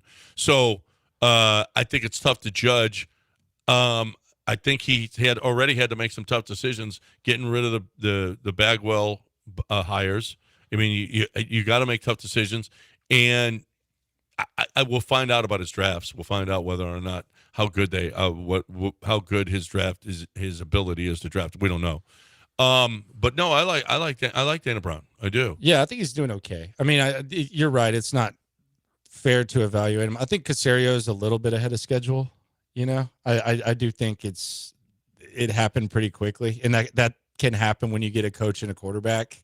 So I like Caserio fine. I think he's doing a good job. And I think we got, I had a little issue with Espada. Nothing major. I didn't like him pulling Fromber the other day, but you know what? Every manager's got so many decisions to make. You're not going to agree with all of his decisions. I think he's great. I think D'Amico's great. I think Ime's great. I think we're set here. The Espada thing, I want to see him in like a big situation. I want to see Espada in playoff situations. We'll see. Yeah, and I think that's where I'll get a better grasp of how I feel about him. But I do trust D'Amico and I do trust Udoka. Listen, the injuries that Espada has had this year. Yeah, no doubt. I mean, it's ridiculous. Nobody could go through. They lost 5 starters. 5 guys that would have been starting for this team. And Verlander's 6 that he lost for most of the year. And he's still in first place. I know that they sucked at the beginning of the year. That wasn't on him. They didn't hit. They didn't pitch. They didn't do anything. Division has helped a little bit, though. Oh, the division has helped tremendously. But they'd still be in the thick of wherever they are. And you still think they're going to run away with it? I do. I think it's going to the wire. No chance. This team is too good. Mark that. No. Yeah, no. Actually, I'm worried about Cleveland more than I'm worried about. You think they're going to make a run? I think they're going to they're not going to play during the wild card. Yeah. Okay. Yeah, they're going to. So ALCS streak continues? Yeah, they'll play the division. They'll play the division round, but they won't play the wild card round. Okay. Yeah. I like this. Yeah, that's what's going to happen. That's all. Okay. And I think they're just too good, if you want to know the truth. I think we're set here more than since I've been here for sports 30-some years now. Sports as a whole? Sports as a whole. I don't think we've ever been in a better spot. Yeah, I mean, I would say you have the quarterback with the Texans, so you feel like that's good. I don't know that the arrow's necessarily pointing up with the Astros. I mean, I think they can maintain. I don't know if the arrow's like pointing up. Like, do you see like a 3 years of success there? Oh yeah, I think they're not going anywhere. They're going to be good. That's what they do. This organization is really, really good. I love this confidence. Yeah. I love this confidence. Yeah. I mean, why would you doubt this team though? In this organization. Well, I wouldn't. I mean, just because the bar's so high. It's not. I'm not sitting here saying we're going back to, the old days or anything like that. I'm just saying that the bar is so high to where what's considered success to most might not be considered as success based on what we've seen during the best run in the history of sports in the city. That would be my thing. Yeah, I don't see any reason. And listen, Jim Crane ain't gonna. I thought it was falling apart. Obviously, we all thought it's falling apart some earlier this year. But no, you know what? They just this organization. Jim Crane ain't losing. Jim Crane doesn't lose. So I think he's the best owner that we've ever had. Oh, he is. Yeah. And he got a lot of crap. And I think it was really unfair. I heard Branham say this, and I actually kind of pushed back on him, like on the side, because he was like comparing him to Jerry Jones. And I think that's ridiculous. I think it's weird to trust Jeff Bagwell to spend that type of money, but in a perfect world, Jeff Luhnow is still here. Like Jim Crane didn't just like all of a sudden say, "Hey, I want the credit. Jeff Luhnow, get the hell out of here." Like it was obviously a crazy situation. Yeah. So maybe he made some mistakes before that. But I agree with you on Crane being the best owner for sure. How about the reclamation of Cal McNair? Did you try a Cal McNair hamburger the other day? I don't know that there's been a reclamation as complete as that. From a bumbling, stumbling, couldn't be worse owner that lost his quarterback and had zero, and Jack Easterby and zero confidence in this city. For every post that they made, the responses were sell the team, all of the things everything that he was going through. And for him now to be the stash, the H, the chains, the hamburgers, I mean, I've never seen anybody turn. I don't think it's happened. I don't think it's ever happened. I know we speak in absolutes a lot, and we're like, oh, this is the best ever. No, I have never seen that quick. And maybe the criticism was unfair at times. I think at times it was valid. And who knows what happens if your dad dies and you have to take over and you have to try to figure stuff out and all the other stuff going on. But I don't think there has ever been this quick of a turnaround when it comes to approval rating. Yeah, no, it's crazy, and that people love him now and couldn't stand him 2 years ago. Could you hang with Cal on the golf course? You think y'all would be a good little duo on the golf course? No, you don't think so? I don't think so. I don't. You still think y'all hit it off? I'm fine with him as our owner now. Do I have to play golf with him? What about a foursome? Could you handle a foursome? Yeah, maybe not just y'all two. Yeah, I don't know to have to. See, he hasn't completely gone away from you, has it? No. No, I don't want him. Listen, I think his role is perfect now. He's not making decisions. Yeah. I think it's perfect. Yeah. Just go out there and throw up the H and barbecue for everybody and wear your stash and wear your shirt that has your face on it. I think that's perfect. That's the perfect role. You let Caserio have the keys. D'Amico have the keys. Jack Easterby's out of the building. Let Hannah talk. I think it's perfect. But do you think there could be like a Kevin Hart Shaq thing here with Cal McNair where it's too much? Because I was talking about this the other day. Like it's cool, but like do you tone it down a little bit? Like Kevin Hart, like he's on everything. It's like, man, this is too much. He might be funny. Yeah, it's too much. Shaq, God, you're hoeing out and doing everything. Rock, shut up, please. Like, do you think that maybe it could become too much? Yeah, I think he should stay in the like you have an 8 and 9 and you're throwing up the H and doing that. When Hal comes out in all when Cal comes out in all leather and he's got, I mean, that'll be it's way too much. Okay. But yeah, please stay in the background. Where you're at is great. He's always been in the background. Listen, I was part of that organization every day. I 5 years I was on that sideline. I never heard Cal talk ever. Yeah. He stayed in the background. He was always tagging along with his dad. It was perfect. That's the perfect way to go about this. Stay in the background. Don't draw too much attention. I've heard some of your interviews. They were pretty good. I think you're probably one of the top 2 sideline guys in Texans history. We'll go top 2. Okay. Who's one? Rich is up there, right? Rich? Is he up there?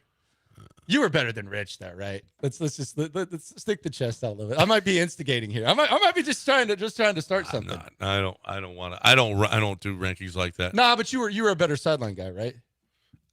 I'm trying to embrace debate. It's sports. What did you think, Abigail? Was I better? Was he better than Rich? I mean, yeah. Okay, that's all. As long as Abigail thinks so, that's all. What about John Harris? Are you better than John Harris? John Harris is the greatest in the business. Okay, so you're number 2. Yeah. So there you go. Yeah. Rich is 3rd. Right. And I don't. He's trying to start drama right now. Yeah. John Harris does a great job. I love Johnny. Johnny's great. All right, we got a break. 713-780-3776 if you want to get in here on ESPN 97.5 and 92.5. Still bottom of the hour. We're giving away tickets, so keep on listening to your Cougs game. I am talking about Doc Linville. I am talking about the procedure that is awesome. I'm talking about a procedure that's painless. If you're somebody that is hair challenged, if you're follically challenged, and listen, you're 25, you're 35, you're even 45 or 50, you don't want to be bald, okay? Stop the process. Stop it. Stop the balding process right now with Doc Linville. You get the neo-grafting or you get the PRP, which stimulates the growth of your own hair. Doc will decide which one is best for you. If you're just starting to now, if you're starting to lose it and you're like, wait, now is the time to go to 975hair.com because you want to stop the process and let Doc Linville take care of it and keep that hair for you and also add to it. You get the neo-grafting, which goes from the side to the top. You got an anesthetic that lasts 3 days, so it's basically painless. This process is the best one, period, exclamation point, the best. So if you're somebody that's worried right now about that hairline or that bald spot that's grown in the back, 975hair.com, 975hair.com.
You are listening to Houston's longest-running sports radio morning show. From the Veritex Community Bank Studios, here's John and Lance. All right, welcome back here on ESPN 97.5 and 92.5. If you want to get in, come on. 713-780-3776 is the number. 713-780-3776 to hang out with us. Cut day for your Houston Texans. Who is it going to be? We both don't think Robert Woods makes the team. it would be a little surprising if he did because you save money 4.7. Yeah, 4.7. Yeah, 4.75. Yeah, 4.75 million. That would be for a guy that doesn't contribute. I mean, I don't know what the thought process was with Robert Woods the whole time. I mean, he hasn't been the same guy. He's been great in that locker room, apparently, though. Yeah. They really like him. He knows the system, and you could see the Baltimore game last year. He was kind of actually helping them line up. CJ was kind of looking to him. And he made some plays last year, but I'm actually surprised he made it this far. Maybe they just wanted to see if Mechie could do what he did to bring him back. But I'm actually kind of surprised that he even made it this far. So if he makes it, it would be a surprise to me. I don't know how you get rid of one of your young guys, whether it's Hutchinson or Mech, with the other guys. And then Noah Brown. Say what you want about Noah Brown. He can't stay healthy. They don't make the playoffs without Noah Brown's contributions last year, which is kind of insane. Maybe that's a CJ made him type of thing. But, yeah, if Robert Woods is around, I think something really weird happened. Maybe that means they don't keep a fullback. Maybe they decide that Cade Stover and the tight ends can do what they want from the fullback, putting them in motion or something. Maybe that opens up a spot for Robert Woods, but I just don't see him here. There's a spot for two guys to start the season on the IL and join the team later in the season. So maybe that's where Beck is. Maybe that's Tanya where Harding's Noah Brown, and then he's on the team. Yeah, well, I think that might be where Christian Harris is.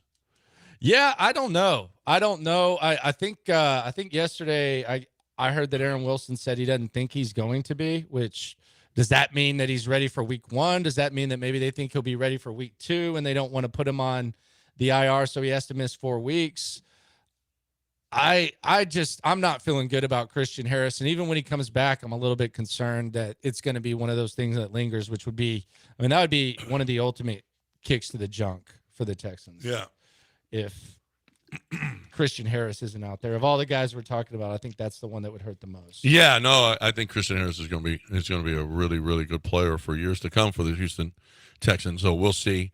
But we'll find out what the cuts are. Hope a little bit later today, right? 3:00. 3:00's the deadline, and then the waivers tomorrow at 11. So they'll probably even some of these guys they might be doing a little fist bump after they make the team and then end up on the streets tomorrow. So don't. What do they say? Lease, don't buy. That's probably a lot of guys on the back end of this roster that probably need to do that. Yeah, no, I'm with you on that one because there's going to be guys on the street that'll be, but. One or two guys, maybe. Yeah. Maybe 1 or 2 guys that are out there. Because here's the deal. I don't know. I mean, you've been watching this team. I've been watching this team forever. I don't know that I've ever seen them cut. They'll have to cut more good football players. Yeah, it's crazy. Now. Yeah, and that's always how I talk about the Texans now. Like in this 3-year window, is I say. Skoranic's going to get cut, Woods, Sims, and I think all these guys would have made the team in 2021, 2022. Yeah. That's just kind of – and that's good. That's like a visual type of thing. Like Robert Woods he would be a useful player, I think even in the Deshaun days. I think you'd probably find a spot for him out there. So, yeah, that's just kind of speaks to how good they've done it, building a squad and building the football team. And hopefully – I know you and Dominic from Jersey threw out the 2 words that some people seem scared to say. Yeah, you threw them out. Yeah. So hopefully they can get there. Yes, I think that they've got a chance. Well, I think when they're going to get in. I think they're going to get in the postseason. Win a game in the postseason, and you never know. What do you think Cal's doing at the parade and and on the stage? You think Cal might put a little extra sauce on it on the stage if they hand him that Lambo? I hope he has his grill up there. I hope he's grilling and throwing hamburgers to everybody in the parade route. Can you imagine? I mean, this city's never seen a pro football championship. Yeah. Can you imagine if CJ and D'Amico bring that here? No. I mean, this as big as the Astros have been, and Bill O'Brien was stupid. And when he said, your Astros are great, but this is a football team. You suck. Your team sucked, okay? So stop. Don't compare yourself to the Astros. But if it would be unbelievable if this city had a Super Bowl championship. Where do you sit on parades? Are you a parade guy?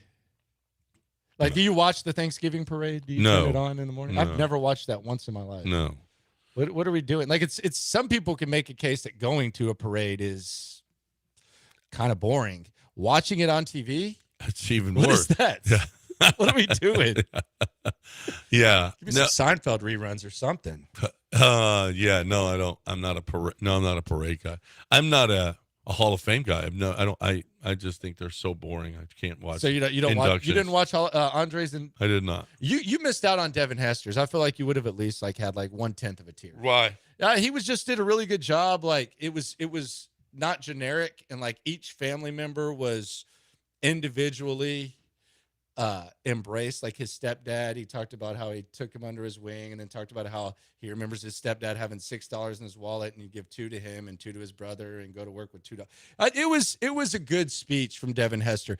Now Andre, I don't expect Andre to make a good speech. JJ's, I think, is going to be a complete beating because I think you could basically recite it. I think if we went to commercial and I said, all right, let's write down what JJ's speech is going to be, I think we could recite it.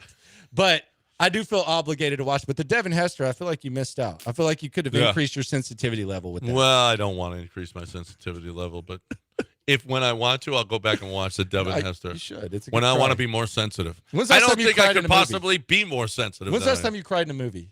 Oh, I do. I do. When's the last time? Or which one gets you? Is there any movie that gets you multiple times where you cry? I can't say that. I don't know that. What about The Notebook? I haven't watched it. I don't watch. Really? Yeah, I haven't seen it. I don't watch I don't watch. Oh, you don't chick watch flicks. rom-coms? No? No, I'm not a rom-com guy. Not with your wife?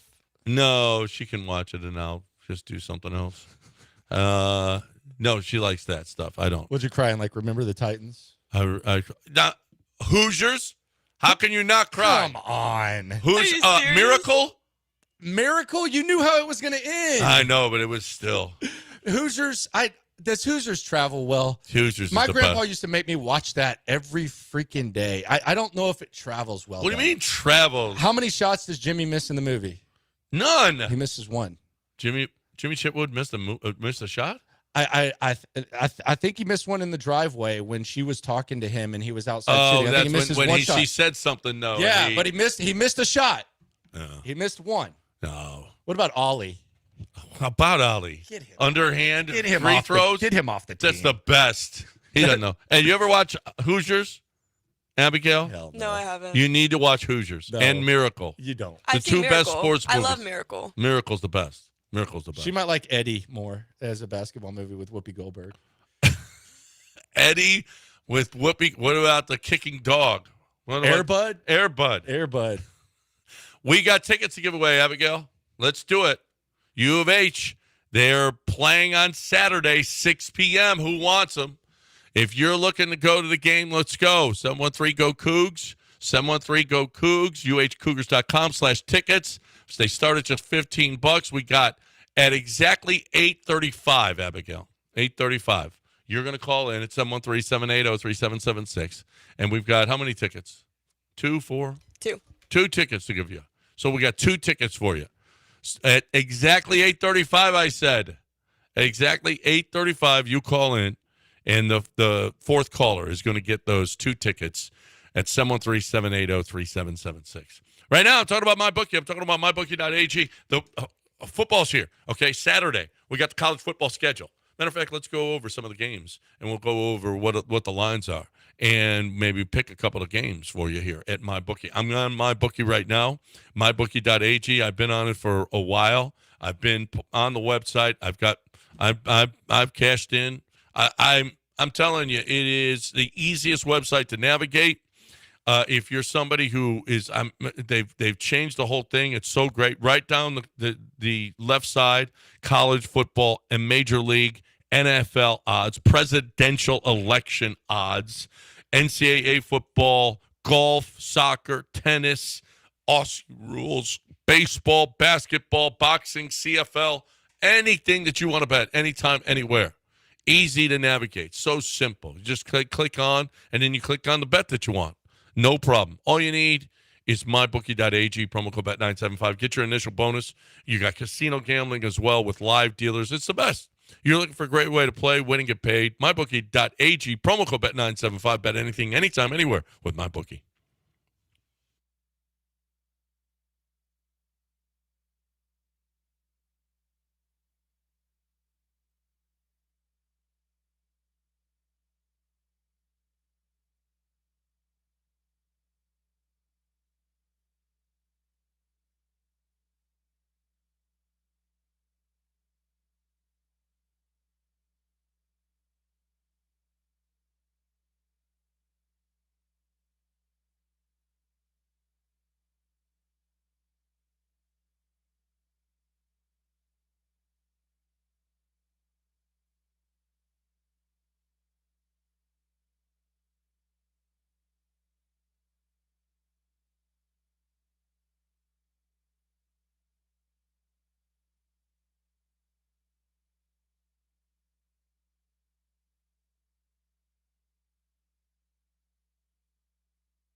You are listening to Houston's longest-running sports radio morning show. From the Veritex Community Bank Studios, here's John and Lance.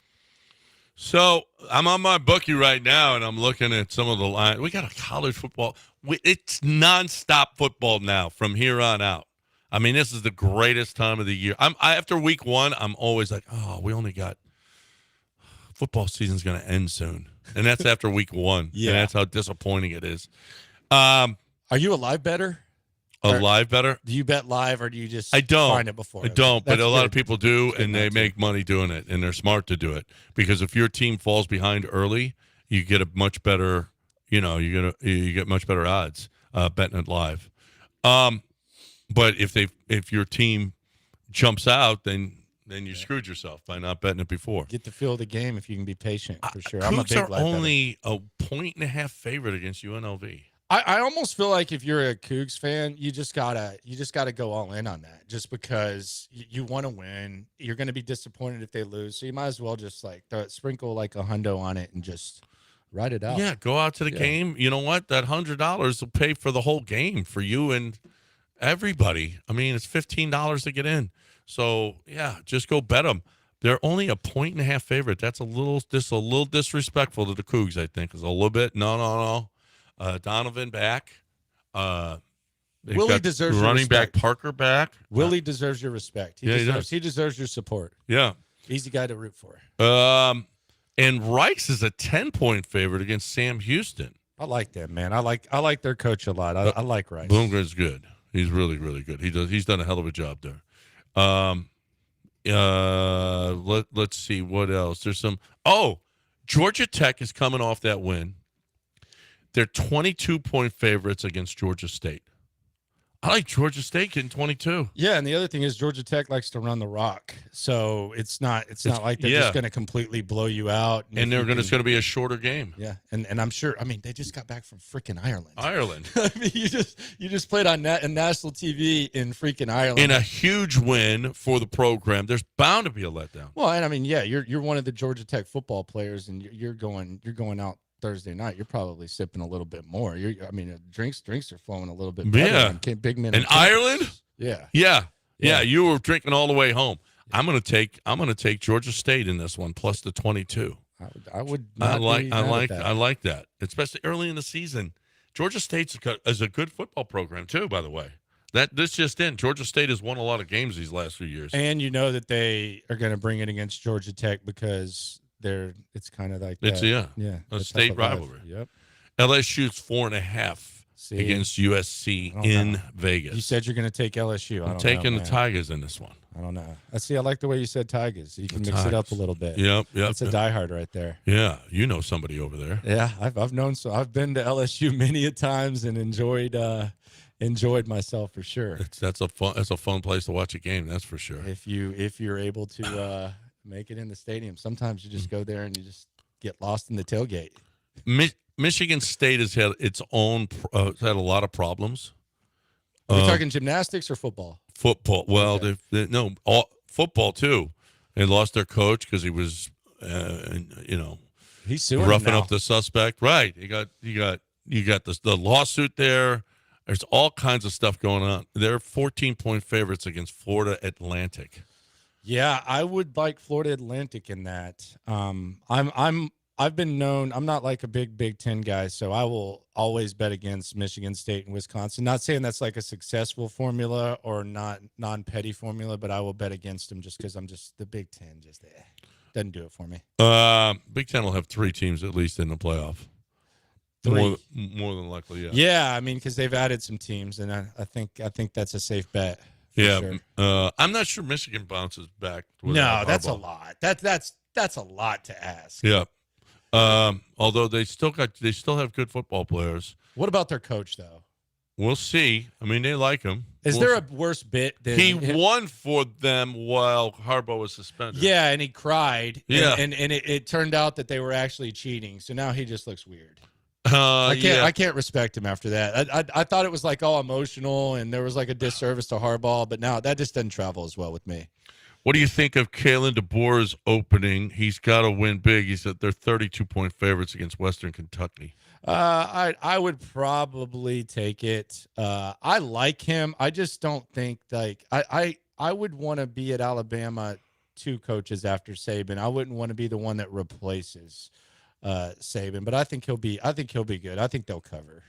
A&M is a 3-point favorite against Notre Dame. This is a big ticket, man. Give me the Ags, man. It's expensive. I was like, man, maybe we should just try to make a trip to go to Aggie Land. Like those are going for like $700 a pop. More. Yeah, like a lot. Decent seats are $1,500 now. And they make you wave side to side too, which I don't like at A&M. I feel like you should be. You don't want to saw varsity's horns off? I just don't. I just want to chill. I don't want and when you're sitting down, you get drug up. And you don't sit down. You can't sit down at that game. I did. Yeah, it didn't go banned well. to sit down from A&M. It's, All my brothers it's illegal, right? Yeah. They have like a bunch of and also the Midnight Yell, which is on Friday night. Yeah. Oh, you know what? Which is pathetic. I don't think there's anything greater than those milkmen that they got out there that are whooping it up. Yep, I think that's awesome. Why do you have to practice cheering? Why can't they just call Y'all it like have to be in sync. Are you good at cheering? Do you know you're good at cheering? I mean, you probably do. Do you do the wave? I think the wave gets a bad rap. I think the wave is the worst thing that's ever happened to America. I think the wave gets a bad rap. I think it's good fan involvement, and I think that a lot of baseball snobs. It's not involvement. You're actually not involved in the game at all. You're involved.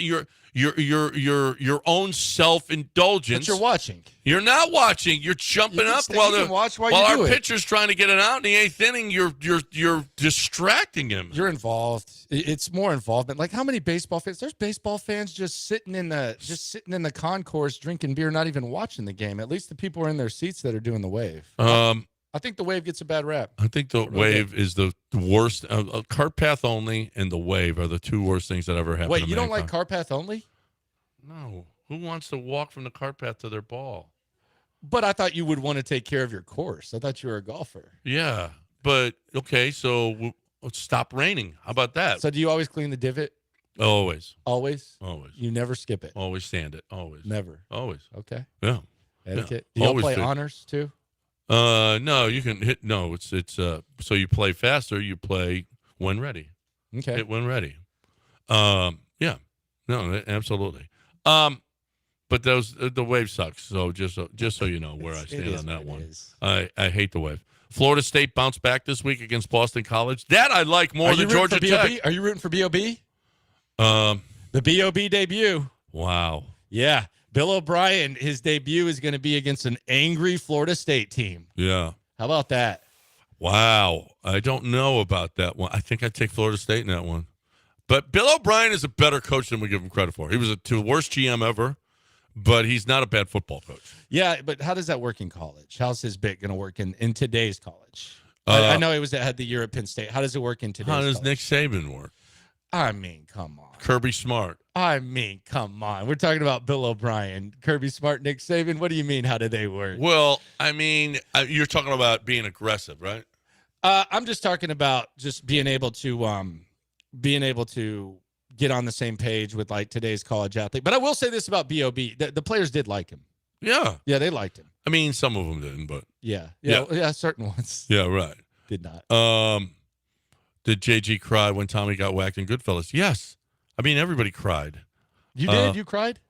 When Tommy got whacked? You didn't think he had it coming? No. Well, he was a maniac. Yeah, he was gonna. Are you a Sopranos guy too? No, I really? wasn't. Was it too like over the top? Do you think they kind of like? No, actually, it was too much like my growing up. Actually, and I was like, I don't. Did y'all call it gravy or sauce? Gravy. Okay, so you still call it gravy? Still call it gravy, yeah.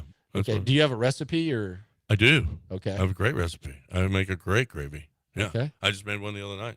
It was awesome. But thank you. What's the go-to? Thank you for asking. What's the top 3 Italian dishes? What's your must-have? Oh. Cutlets? Cutlets are good now. My mom made them growing up. They were awesome. Yeah, actually, I loved the pork cutlets when I was growing up. But no, gravy, we make a sugo. You make the meatballs and the sausage, or the meatballs and the sausage in there. Yes. That's the best. But lasagna is a go-to always. Lasagna, man. Yeah, and I like linguine clams. Clams, but that's not. I mean, that's Italian. Yeah, I know, but how special of an occasion is that? It's when you go out to an Italian restaurant, you get linguine clams. You know who has really good clams in Vegas? Where you're going? Who? A place called Herbs and Rye. Oh yeah. So I actually took a large group of people there. Their happy hour, it starts at 5. It's the biggest drink menu you've ever seen. It's probably about this thick, but the steaks are half price, and so are the clams. Herbs and Rye. It's a local spot. You'll go in there. It's not in a casino. No. It's probably like from where you are. It's probably like a 4-minute Uber drive. But you go there, get the reservation. Every steak is half off, and it's good steak. They have some pastas that are half off, and then they have some clams. They have clams with the red sauce. They have clams with the white sauce. So since they're half off, you just get one of each. The clams are delicious. The drinks are insane. It's like half price. Sometimes they're playing like old school hip. It's an interesting vibe, but it's a really nice, dark place. Herbs and Rye. Herbs and Rye. Trust me on this. It's okay. Undefeated. We'll try. We'll see if I got time. I don't know. It's a quick trip, so we'll see. We'll see if we're able to do that. Appreciate it. Herbs and Rye, everybody. For sure. Just so you know. Thank me later. 845 ESPN 97.5 and 92.5 713. We gave away the tickets, Abigail. All good. All right, we gave away the U of H tickets. And don't forget, it's Restaurant Week. Speaking of clams and food and everything else, it's Restaurant Weeks right here, and it's coming to a close. Okay, so you only have a few days left to take advantage of the $55 dinner or the $25 lunch. It doesn't get any better than this, where you can go and enjoy the nicest restaurants in the city of Houston at a price that you won't see for the rest of the year. So now get there and go and find out where you can get this week. You got to do it this week. Get there and find. I think it lasts until September 1st or 2nd, and it's over. So let's go. You get to HoustonRestaurantWeeks.com, HoustonRestaurantWeeks.com.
You are listening to Houston's longest-running sports radio morning show. From the Veritex Community Bank Studios, here's John and Lance.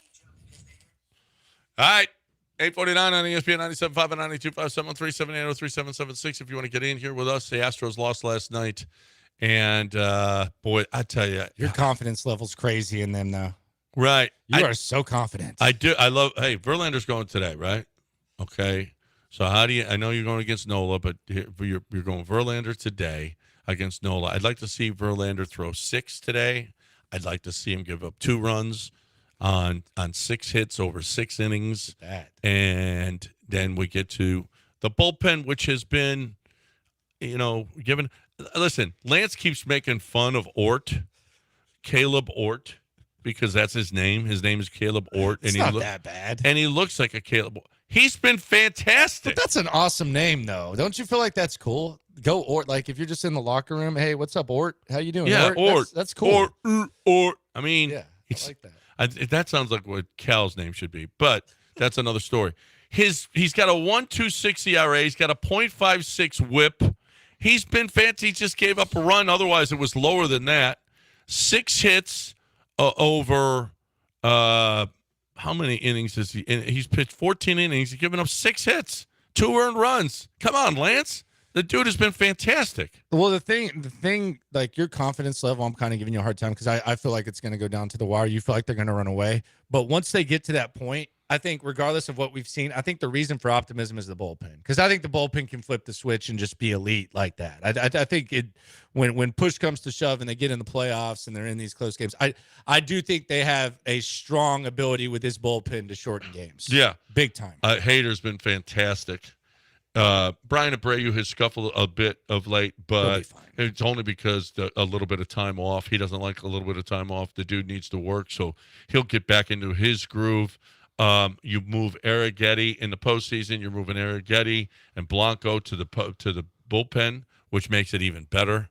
Ort's been great. I think Taylor Scott's probably wearing down. He's never pitched this many innings before, so he's wearing out a little bit. But he may pick it back up in the postseason. There's no reason. And listen, if any of the starters struggle, I've got full confidence in this bullpen in the postseason. You should. Yeah, you should. Absolutely. 100% should. I think that's Neris is back. He looked okay last night. He looked pretty good. So I got. You know what? He threw 4 pitches, and got the strikeout. And let's go. I'm bullish on this team. Very. You are. Very I don't know that I've seen anyone this bullish on this Astros squad. Kyle Tucker comes back. Is he? There's no. Are we sure? Is that your final answer? That is. That's okay. I'll take your word for it. I don't know. He's coming back. The beginning of Dana told me. Dana doesn't lie. I think this is a Holden. Oh, Dana doesn't lie about injuries? No. How was that? How was that? Christian Javier next strain? Yeah. It turned into Tommy John, but yeah. I'm convinced that this is a great team and it's going to continue to be a great team. Everybody else is like great. No, best. You just said great. Great team. This is going to be and wait, when it gets to the postseason, everybody's like, oh crap, we got to go through the Astros. Yeah, the uniform still matters, and I wonder, is Tucker going to come back? I hope so. Tucker's come back. I hope so. Hey, La Raza is here. ¿Qué pasó, mijo? There you go. Hey, gentlemen, how y'all doing this morning? Gentlemen, good morning. Buenos dias, Abigail. Hey, so I had a little beef with ESPN recently, man. Johnny G, how come you can't be drinking early in the morning like how Pat McAfee was drinking in Dublin? I know, right? I mean, that's the gold standard right there. So bleep faced, you can't even remember his guest's name. Yeah, you remember Paul Pierce? He was part of NBA, I think, on ESPN. Because he goes on Instagram Live and goes with a bunch of dancers, and then he gets fired for showing that he was smoking, weed and stuff. Right. That's a double. I mean, how racist is ESPN, buddy? Ooh, Racism. Yep. Oh my. No, racism. How about Pat McAfee is throwing up on the set, and he's the next morning he's doing game day, and yet Paul Pierce can't have a few strippers. I mean, that is racist. And then I have a question for Abigail. Who's the greatest of all time, Abigail, Jordan or LeBron? Thank you. Jordan or LeBron, Abigail? I would say LeBron. I personally like LeBron better. I knew that was coming. Beat it, Abigail. I knew that was coming. Abigail, you're out. Sorry. She's drinking Prime, man. Ain't no one drinking Prime saying Jordan. No. You got to be drinking Gatorade. If she worked for Gatorade, then she would say Jordan. Oh. Yeah. Okay. Oh, look at her. She's got the that's the Jake Paul talking point. I've heard it. So I know. I said Gatorade has 52 grams. Are you a Nike girl? Yes. Okay, then you have to say Jordan. But also, I like New Balances too. New Balance, and you're a Joe Montana girl. Kawhi Leonard. Yeah, true. Is Kawhi a New Balance? Yeah. I know. Probably why he gets hurt all the time. Yeah. Oh, yeah, because of your New Balances. Richard's got a random question for us. What do you say, Richard? Morning, guys. I was wondering if you knew the definition of hort. Horse? Is a scrap or remainder of food from a meal. A scrap or remainder of food from a meal. So he left some on last night, but I agree with you. He's been phenomenal. what was the word? I guess Ort is a. Ort. Caleb Ort. His last name. He's just a scrap or remainder of food from a meal. Oh, wow. I didn't know that. I thought it was crumbs. Wow. An Ort is a He left scraps on. Huh. I did not know that. Well, see, now we know something. His name means something. Yeah, so we got to give him more respect. Lance needs to lay off. Yeah, Lance does need to lay off. Ort has been great for this organization. I think he just goes, we have a guy named Ort. Really? I think that's sick. I know. I love it. And it's a scrap of food, Lance. You need those. And nobody loves a scrap of food more than Lance. Okay? Oh, wow. Yeah. No. Can we let him get out of surgery before you start saying these things? I think we're. Surgery is going to be a while. It's actually a long. Like how long? It's a long process today. Oh man. No, it's long. Okay. That's why. Thoughts and prayers, Lance. So is he going to be able to relax after this? I think so. Okay. I think he might even be able to get back tomorrow. We'll see. Oh, okay. Well, then he'll be good. Okay. Yeah. Because if he had to be laid out, I'm worried. Like Texas opens the season, his wife. I don't think that's a very good caretaker when Texas is playing on Saturday. No. You know what? He needs to stay away from her. Yeah. He's trying to get better. If you're trying to relax, when Texas, especially if they struggle and let's say they're up 14 at half or something, it's ugly. Nicole watching Texas football it's not great for anybody's health. Yeah. 858 ESPN 97.5 and 92.5 737803776. We got an hour left in the show if you want to get in. If you have a random question or thought, you're more than welcome to just get in. 713-780-3776.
All right, welcome back here on ESPN 97.5 and 92.5. John and Landry and Abigail here this morning. For those of you who didn't know, Landry was with 610 for a while. Now no longer is, doing his own digital thing now. Mostly Texans or all Texans? All Texans. All Texans. Yeah, all Texans. I'll probably get some other stuff going pretty soon, but yeah, right now, all Texans. I've been doing it for 2 years. To their credit, they let me start it, so it's not like I left and was like, hey, I'm going to start this. So I did get my legs under me on that, so I've been doing it for a while. So while you were doing with the show over there, you were doing this? Yeah, it started before the Lovie Smith era, and I think I was doing 2 posts a day still, even with everything going. So I've been on this grind for a while. 10:30 every night too. So so you new content at 10:30 every night? 10:30 every night live, and then news breaking videos throughout. And I'll usually do a live stream, like probably today after the 53 drops. I'll do a live stream and I'll do videos there, just right down the hall in the office. So it goes well. Yeah. That's so you work out of your house all the time? Yeah. Or I go to practice and it's fun. Well, that's great. You got it's building and you got advertisers and Yep. Talking to some more as we speak. So yeah, it's fun. The digital game is increasing for sure, and it's fun. But radio's still a fun thing. But so you started this when they were at their worst. It couldn't have been worse. Fresh, yeah. Lovie Smith. I think the day before Lovie Smith there, I started it. So what was the viewership like when it was? You had to crawl up. You had to crawl up before you got to a certain point. You have to get to a certain point before you get monetized. Well, if they were any good, I mean, immediately people might be attracted to it. But yeah, at that time, no one was attracted to the Texans in any way. No, it took a while. It took probably like a month and a half to get to 1,000. I think we're at like 10.5, which is the highest local like digital type of thing. So yeah, it definitely took it, but it had to be consistent, man. Had to be consistent on it. So yeah. And just keep on doing and just take the kicks to the nuts constantly with Lovie Smith. He did make it kind of interesting though, because he might be one of the most under the radar kind of jerks when it came to his press conferences. Oh, was he? He made it a little fun, didn't he? Yeah. Well, he had an attitude of it. He and Dusty both had attitudes. Yeah. And Dusty, and Dusty, I kind of understand. Rightfully so. They've got a lot of pelts. They got a lot of time in the business. So and getting asked maybe some silly questions or some questions about their decision making might have pissed them off a little bit. You think Dusty roots for the Astros now? I doubt it. Yeah, I wouldn't think so either. He's got. He probably likes the guys. He likes. I would imagine. But you don't want them to do well, right? I don't know that. I don't want to speak for Dusty. I would imagine. Would you root for the Astros? I know he roots for Maldonado. Oh, God. I know that. Don't get me started on that. I know that he does.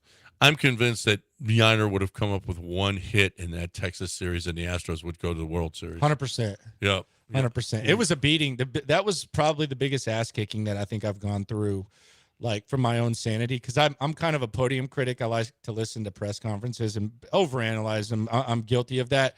But it drove me nuts anytime a pitcher would throw well, it would be Maldi called a good game. There was one time where Javier, I think he threw a no-hitter to Vasquez, and I went back and played it, and there was nothing mentioned about Vasquez calling the game. And then there was a Javier outing where he gave up like 3 runs in 6 innings, and it's like Maldonado guided him through this situation.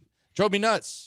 Drove me absolutely nuts. Maldonado, to the point where I don't know that he deserved the hate that I gave Maldonado, but I think just the teacher's pet's naturally going to be. Yeah, and I think we're finding out now. Dusty said, "You guys will thank me. The city will thank me. The mayor will thank me." Oh, he's taking credit for this. No, he did last year. He said, "Y'all will thank me for resting and bringing him along slowly."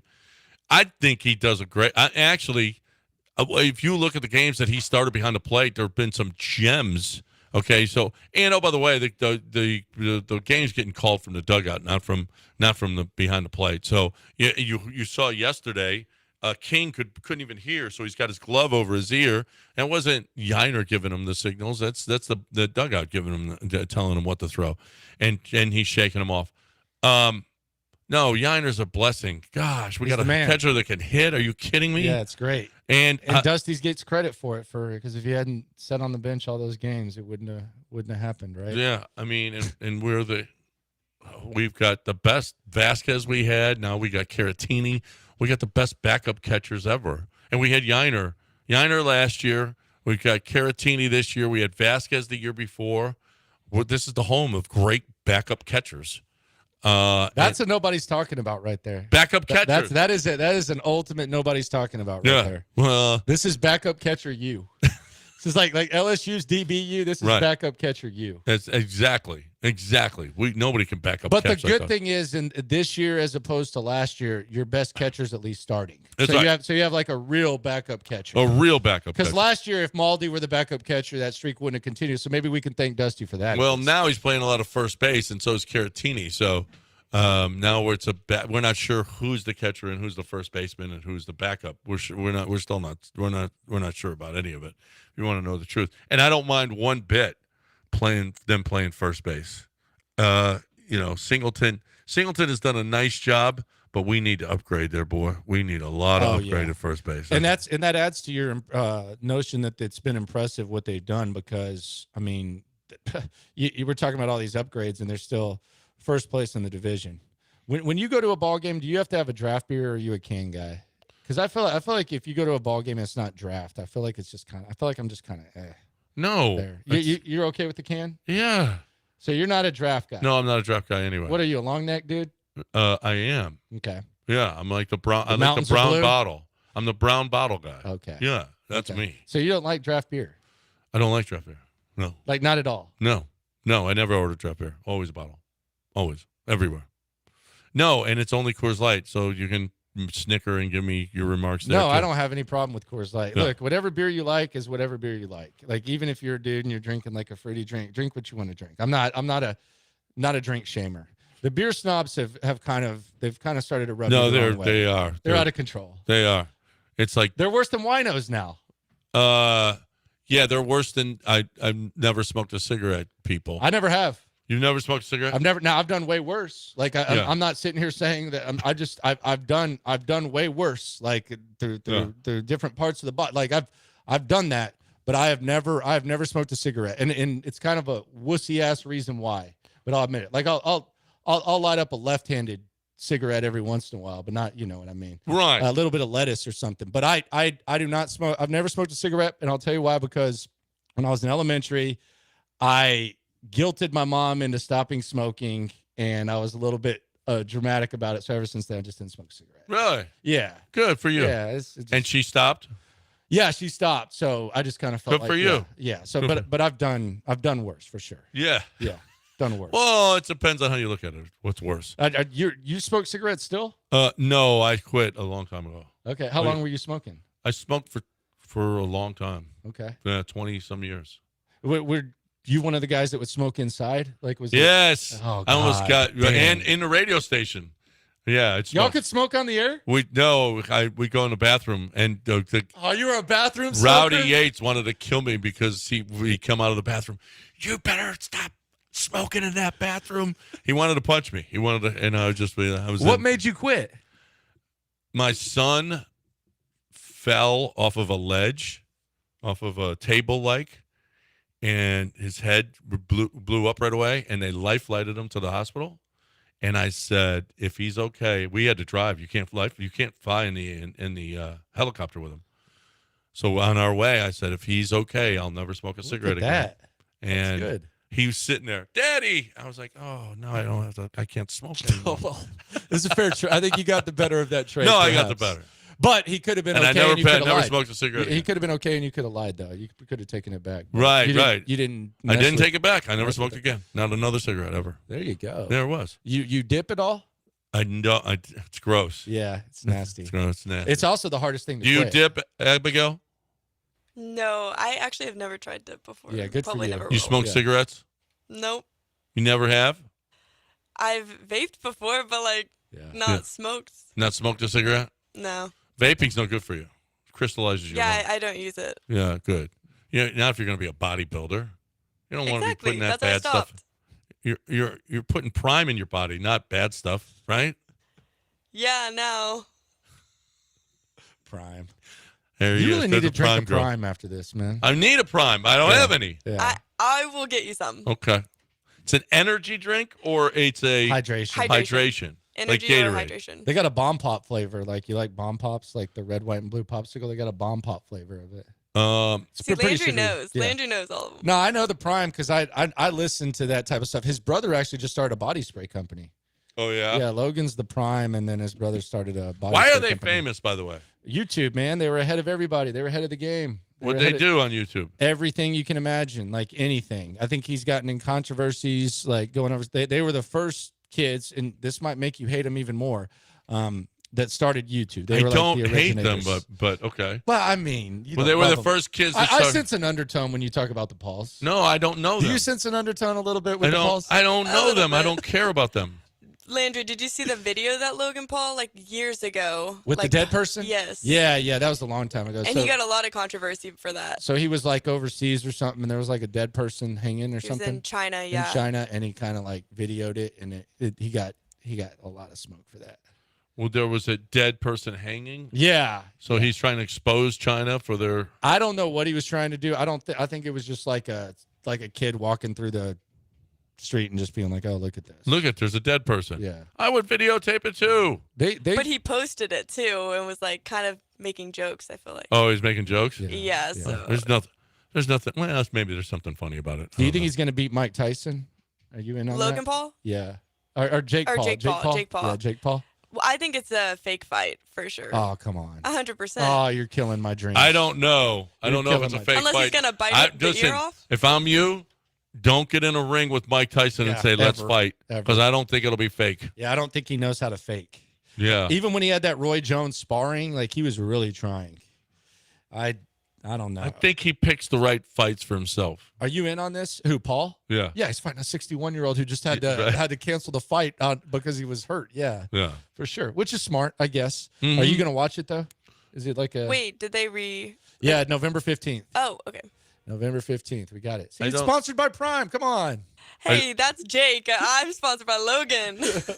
I don't know that I'm going to watch it. I don't know that. I don't know that. Nah, you will. It's on Netflix. You're not buying it. Oh, okay. Then I'm fine. Yeah, it's on Netflix. Then I'll It's watch free. it. It's free. Yeah, Oh, you just turn it on. It's so not- I quit watching Mike Tyson fights when he bit Dude. Holyfield's ear. I was at a sports bar. I was too. My dad took me to a sports bar. I was underage, but we went. It was $20 at the door. That was back when you had to get the whole pay-per-view. You had to get the box and all that. And that was just I think that's the last Tyson fight that I watched as well. You felt cheated, but I guess it was historic. I guess we remember where we were, right? So, Yep. Well, right, but I was pissed. I was so pissed off. I'm so excited to watch this fight, and then he does that. I was like, I'm never watching another. But I will. I'll watch this Jake Paul thing. Because you might actually be rooting for Tyson. I'm going to root for Tyson. Did you always root for Tyson? I did. I did too. I loved watching him fight. I did too. I thought it was just when he was mowing through guys, it was like, oh my God, we've never seen anything like that. Nothing. It You want was to talk about awesome. a guy who smokes a lot of weed. Yeah. He's got a tattoo on his face. Well, so. you know what else he does? He pops shrooms, like just like normal. Like, and that to me is crazy. That to me is nuts. Like, I've seen him in podcast interviews where he's just like literally pulling them out and just throwing in shrooms, and I'm like, dude. Well, And then just talking. yeah, but there are people that do that. It's called. But social shrooms, see, Yeah. I can't. I will never get to that point. I could understand like maybe some social marijuana or something like that, but you're getting to social shrooms, man. Your tolerance is crazy. You never did shrooms, right? I have, but recently somebody gave me some and I just couldn't do it. Like, yeah, I was. Did you just relax or did you golf or what? Oh, You go no. hiking? No, what is it called when you just take a little bit and it's yeah. Edible? Yeah, well, no. There's a word for it. Anyway, Microdosing? what is it? Is it microdosing? Yeah, microdosing. Yeah, and I think that a lot of people believe in it. A lot of people believe. Oh, in it. there's a movement for it. They think it's like the key to mental health. Yeah, right. Yeah, and that's when it's kind of I crazy. think it's very Aaron Rodgers-ish. Yeah. I got to stay away from that. Yeah, I don't know. But I was gonna do it and I did. I just chickened out. I just stick with my Coors Lights. It's all I'm good. good with my Coors Lights. Bottles only. And Abigail's good with her Prime. And you, my friends, are good with Houston Restaurant Weeks. Once again, get to HoustonRestaurantWeeks.com and check it out and get to one of your restaurants and enjoy, or a restaurant that you could never go to because you can this week. But this is the last week, so hurry.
You are listening to Houston's longest-running sports radio morning show. From the Veritex Community Bank Studios, here's John and Lance. Wow, I've never seen this guy before. 5'7", 315-pound defensive tackle Ismail Ayala. Back-to-back sacks in the season opener. Man, he could do some work at a clearance center. You ever been to the Dillard's Clearance Center? Dillard's Clearance Center, like it's like a fat man's haven. Like they got a big and tall section. There's only like 10 Dillard's Clearance Centers in the country. There's one here. There it is. And it's made for guys like him. That guy can clean up. He is in good shape. 5'7", right there. 315. He's in good shape. He's the best. Back-to-back sacks. 5'7", 315. I don't know what team this is. I can't tell the logo. There's some kind of M Mustangs. Oh, it's Prairie View versus who did Prairie View play? I'll have to see. But this guy is awesome. I love him. 5'7", 315, and just dominating. No one blocked him. How did you miss him? How could you possibly not know that he was right in front of you? He's viral right He's now. 315. 5'7". He is. Let's get Jacob in here. Let's talk about Russell Wilson. Hey, Jacob. Jacob wants to talk about Russell Wilson. Oh, yeah. Jacob's going to say that Russell Wilson's going to be great. Watch this. Uh-oh. Yo, what's up, Johnny? Look at here, man. I know actually yesterday or whatever, Monday when we had say the crash of the day or whatever it was. But look, let me tell you something. I don't know why everybody thinking that the Pittsburgh Steelers is not going to make the playoffs. And if he made it with Trubisky, with all them sorry quarterbacks he had, and he got a 2-time Super Bowl winner who had 26 touchdowns and 8 interceptions in his last year in Denver. And now he can't. All of a sudden, he done lost how to play. He won in North Carolina State. He won in Wisconsin. He went to two Super Bowls, and now, oh my goodness, he can't play. You kind of left out the Denver one though, didn't you? Kind of left out Denver. You got Baker Mayfield, who is a scrub. You got all these scrubs, and they going. I can't wait to laugh with y'all all season. And Deshaun Watson. Hopefully the Texans, I'm with them. I'm with CJ now. But when they play Cleveland, I'm with the Cleveland Browns. All right, man. Yeah, you did leave out. He did leave out the Denver thing with Russell. Yeah, he did. Remember, that kind of happened, right? Right. That kind of happened. It was there. Yeah. You know they're paying both their quarterbacks like $3 million combined. Okay. Or like it's less than 6. Like it's close to $5 million. Pittsburgh between Justin Fields and Russell Wilson. Wow. And they're probably overpaying, if you want to know the truth. They're not. Listen, Mike Tomlin wins. That's all he does. Yeah, but is it fun? Is it fun to get to the playoffs and know you have no chance? Like, do you feel like they're kind of on? And I don't want to take anything away. Do you feel like it's kind of like a mediocre treadmill that Pittsburgh's on? Like, Cole, you've had this many consecutive winning seasons. Awesome, dude. Like, so you went 9-8, got into the playoffs, had no chance, and bye-bye. It's kind of a tough place to be. Wouldn't you rather kind of bottom out at some point? Yeah. I don't know. I don't know. That's a good question. I mean, it's worked here and it's worked in other places, but Russell Wilson, by the way, has won 1 Super Bowl. He lost the other one to New England. Yeah, because he threw it. They should have they didn't hand it off. I was in Vegas for that. Yeah, he's been to 2 Super Bowls, but he's only won 1. I know Russell Wilson's time is. Okay, Deshaun, what kind of season is he going to have? I think he's going to have a pretty bad one. I think that I don't want to say he's like going to fake the injury, but I don't think he's like going to be gutting it out. I think if there's any like pinch in his arm, I think he's going to be on the side. The money's guaranteed.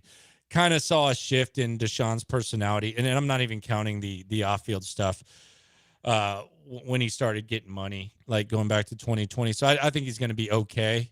They just said that Chubb, by the way, going to start out on the injured list. So I'm not going to have that. I think Deshaun will be all right, but we're never going to see the guy that we saw. No. Yeah. I think that this is a very Tiger Woods-ish.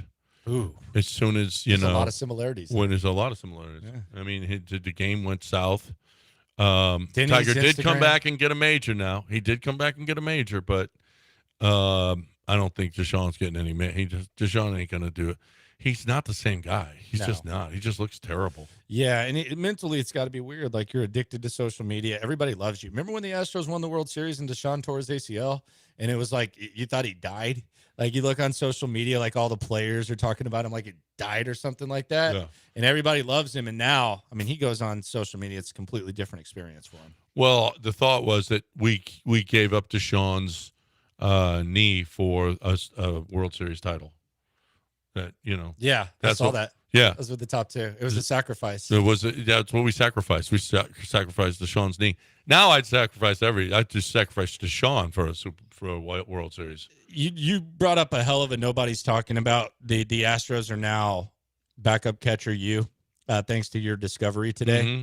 Do you know something else that nobody talks about when it comes to the Texans? Like, if that Deshaun Watson stuff doesn't happen, like the off-field stuff, then the Texans aren't where they are right now because he wouldn't have been untradeable. And the chances are, if he'd been tradable in 2021, the Jets maybe would have traded for him, or someone that needed a quarterback would have traded for him. And maybe you got in like the Trey Lance, Zach Wilson, Mac Jones business of some sort. The fact that you had to keep him and then wait and then make the trade, you kind of benefited from it. And that's kind of like, there's a lot of things that have kind of gone the Texans' way in that area. Oh, absolutely.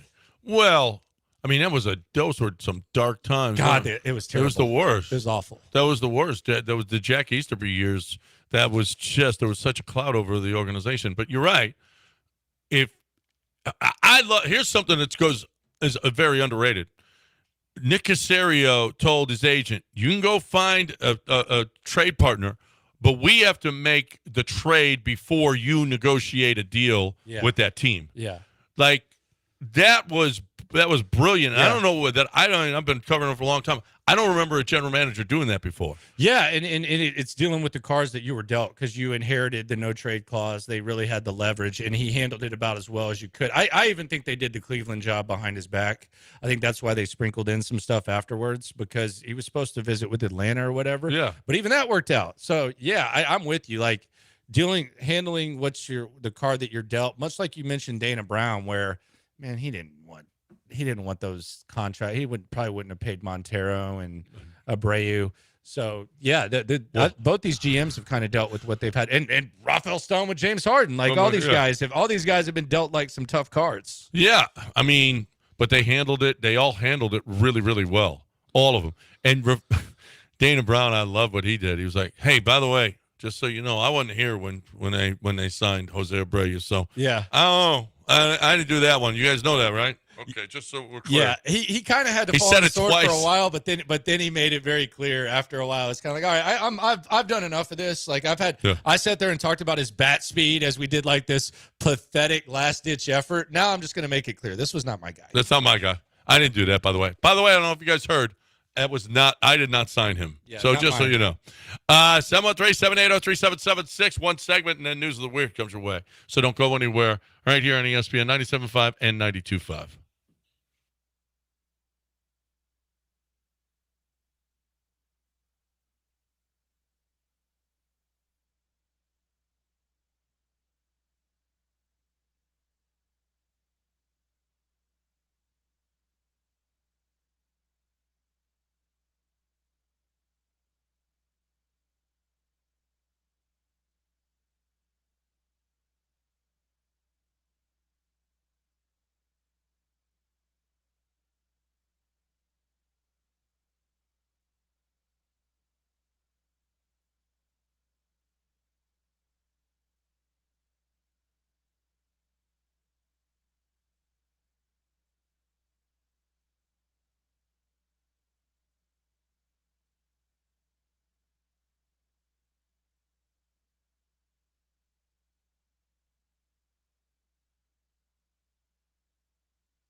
You're back in the Veritex Community Bank Studios with John and Lance. On ESPN 97.5 and 92.5. All right, welcome back here on ESPN 97.5 and 92.5. This is our final segment here before we get to News of the Weird. And then News of the Weird comes and it's over. You're pumped for this. I'm always pumped. You've hyped it up. You've hyped it up. It just we gotta pay off. You obviously. Well, you were always kidding. What time was your in Lopez show? It was 10 to 2, so I would get in. So you never heard this final segment. Yeah, I'd get in at 7:30. Yeah. So yeah. Yeah. You would, because this was right before you were starting your show, so you never heard News of the Weird. Never heard it. But you are once again digital. What's the where do you find it? Locker Room on YouTube. Just go to YouTube, type in Locker Room with Landry Locker, subscribe, like, all that stuff. Appreciate it. And is it a pay site? You got No. nothing. You like just get your money comes from advertisers. Yeah. Just get in. Yeah. Good. Why you fit in? Good. And it's all Texans and now it's good. Because now it's fun. Now you have some fun to talk about. Yeah, now people are pretty excited about the Texans, and obviously we'll mix it up a little bit. It's not like quite traditional. I've had some McAfee moments at times, but I'm trying to. I'm actually trying not to. What do you drink mean? all You were football drunk? Season. Oh yeah, on the stream. Yeah. Oh yeah. It's 10:30 at night. You do it. Yeah. Why do you do it then? Why don't you do it in the afternoon when before you're drunk? Well, I'll do it. I'll live stream usually in afternoon as well, but 10:30 I think is perfect because the games are over and it's just kind of like a nice vibe. I was doing that while I was on the radio too. So like the 10:30 on top of perhaps like a 1 or 2. I'll probably do a 3 today, 3 o'clock. What's 3 o'clock today? Oh, I see. On Sundays you do it at 10:30. No, every Monday through Friday. Monday through Friday. Yeah. Until 10:30. Wow. Sip it up. 6 and 60 was kind of a bit. Just 6 beers in 60 minutes. Just kind of, which is nothing, right? That's kind of something. Yeah. Okay, I'm just checking. No, that's pretty good. Yeah. I think what you're doing. Yeah, you're bound to get a little lit up with 6 beers in 60 minutes. Well, the problem with me is I was doing that and I'd already had before that. Yeah, it doesn't, so you kind of get a little full. Oh, I don't mind, watching drunk content. Do people? No, I'm not. Do they contribute? Yeah. It's very interactive. A lot of stuff going on. Yeah. Yeah. So on the side, you can see what people are saying. Yeah, you can see what they're saying. Yesterday, like last night, I think we were 360 deep at 11:30. Oh yeah. Yeah. So it was. Yeah. It goes. There's a lot of stuff, and I mean it's a lot of radio following creeping into that too. But yeah, it's. Who knows? Maybe I'll figure some stuff out. I'll have Granado on. Granato's got to drink 12 and 60. 12 and 60, and I'm not doing that. Oh, you've done it. I'm not shotgunning beers. You don't have to shotgun with the long necks. You got the long necks. Don't. You're not fooling me. The long neck is easier to drink faster. So you're not fooling me with this long neck desire. Wow, 12 and 60. I'm not interested. I've heard you guys in the mornings, and it seemed like you were a little bit sauced up one time. Oh no, I've been hungover. Oh, I've been drunk on the show. Yeah, well, but y'all, it was a celebration. Yeah. What was that? What was the celebration? I was driving in. It was last year. Our 25th. Y'all were at the 25th, and that's. Are you a Bloody Mary guy? Or are you just Coors Light? Period. No, Coors Light. So you wake up, it's Coors Light. Yeah. Well, if I'm going to drink in the morning, I'm going to drink Coors Light. Were you ever a Bloody Mary guy? Yeah. I'm not into that. See, I have a throat clearing process, and so that makes it worse. So I don't do that. Okay. So no like mimosas or anything? No, okay. I don't do that. Just If Coors we're Light. going to drink, we're going to drink Coors Light. Thank you. Good night. So you want to get back into the radio gig? It just depends. I'm not like in like a massive rush. It's an interesting business. I love the business. It's fun. Been in it for like since 07, 08, whatever. So I like it, but I want it to be like the right situation, and I want to be able to do the digital as well, which I was able to. But yeah, I like it. I like it for sure. I definitely want to have. I don't want to like carry dead weight. Like I don't want to carry 260 pounds on my back every day. Like if I'm being honest with you, I would like to have like some sort of contribution. Well, I don't know what that means, but okay. You can figure it out. I don't know what that means. I think that was a shot. Pretty sure shots were just fired here in the studio, Abigail. Okay. I'm not sure. It was. It's okay. It is. I'm not sure. It is what it is. It is what it is.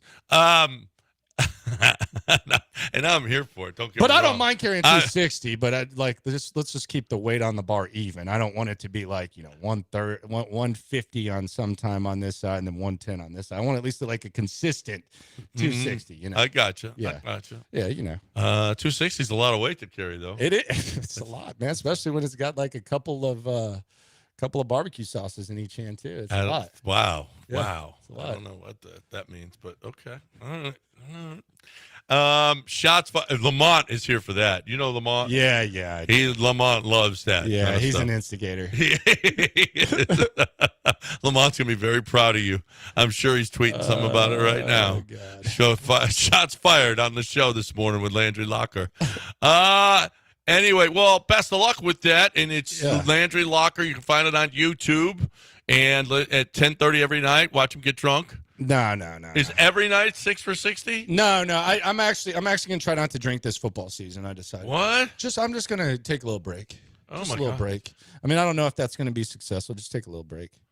I'm sure the people love when you're throwing down. Find other ways to relax. Yeah, figure that out. All right. Well, you got a little 1-year-old daughter, right? I do. She's running around. She's already running, man. It's sad. Once they start walking, it's sad because you're like, man, are they going to crawl at all? And they just don't crawl. Well, and now you can't ever relax because they're always into something that they shouldn't be. Yes, that's the problem with them, with those children. Have you noticed that our girls do they walk and run around a lot quicker than boys? That's kind of what I've noticed. That's true. So, yeah. That's a normal thing. Yeah. My little granddaughter is just insane. She's just a nonstop. And she's 18 months? 18, 19 now. Yeah. So this was your first granddaughter? Yep. How was that experience like compared to awesome. The having your first kid? Like, was the grandkid, was it surreal? Was a lot it less responsibility, but still the same awesomeness. You can be the good. She can just come over and eat ice cream. Yes, and grandpa gives her all the sugar, and she loves it. Loves it. All the cookies and ice cream, and mom and dad aren't very happy with grandpa, but don't care. Don't care, not a little bit. Yeah. So that's a lot of fun because you get to go home and you don't have that whole responsibility of nonstop ever stopping. Okay, quickly. Your Longhorns have a 68% chance of getting to the playoff. You know that, right? Yeah, you can lose 3 games and get in. Yeah, that's the percentage. I don't have the confidence in this squad that a lot of people do. I think you can reload. You're replacing 3 of the top 16 receivers. You're replacing a tight end who was tight end 3 in the draft, and then 2 defensive tackles that went top 35. Now you can say, well, transfer portal and recruiting, okay, but that's kind of hard. And oh, by the way, everyone's talking about if Arch plays. Ewers has been hurt every year going back to junior year of high school. He skipped his senior year. He missed like a month at South Lake Carroll. He missed a month his second year, and then he missed a month after that. So I just think it's going to be a little bit difficult. Well, at least you got Arch though. You got and I think Arch is probably the guy right now. I think seems like he's kind of developed a little bit, but I just don't know. It's tough. But you are right. You can lose 3 games. No, yeah. 3 maybe. Yeah. You can't lose 4, can you? No, I don't think you can lose 4. I don't think so. No, you got to be one of the. No, you lose 4 games and you're going to be out of the top 15 for sure. 3. Yeah. No, for sure.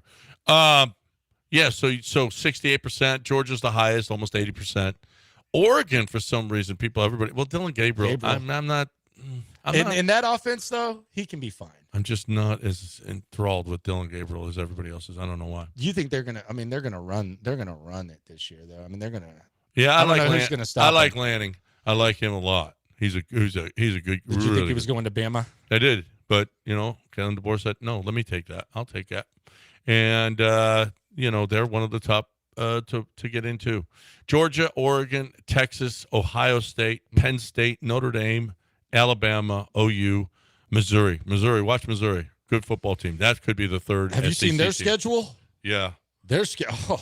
I mean, I guess it's as easy as it's an easy SEC schedule, but I mean, they drew a pretty good layout for what they're trying to do. Yeah. No, I think they're a team to reckon with come playoff time. Brian, let's get him in here before we get to News of the Word. What do you say, Brian? Hey, good morning, guys. Great show today. Hey, just want to give a shout-out to Landry. Good hearing him on the radio again. I used to listen every day over on the other station, and once he left, that show's been absolute garbage. So hopefully he gets back into radio. He was a great midday guy I listen to every day, so just want to say props to you, buddy. Good to hear you on again. Appreciate you, man. Thank you very much. That was nice. Very nice. That was very nice. Very nice. Nice. Kumbaya. And I will say this. Me and Granado had never met. That's kind of crazy because I've been here for damn near 10 years, but I'd never met Granado. But I will say, like, every person that grew up in Houston, you ask them what their favorite show was, it's John and Lance. So it's cool to get to sit in for Lance and talk to you for sure. That's great. We appreciate it. Thanks for coming by and hanging with us this morning, and best of luck on your podcast. We are going to break, and we'll have News of the Weird coming your way next right here on ESPN 97.5 and 92.5. Don't go anywhere.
All of them.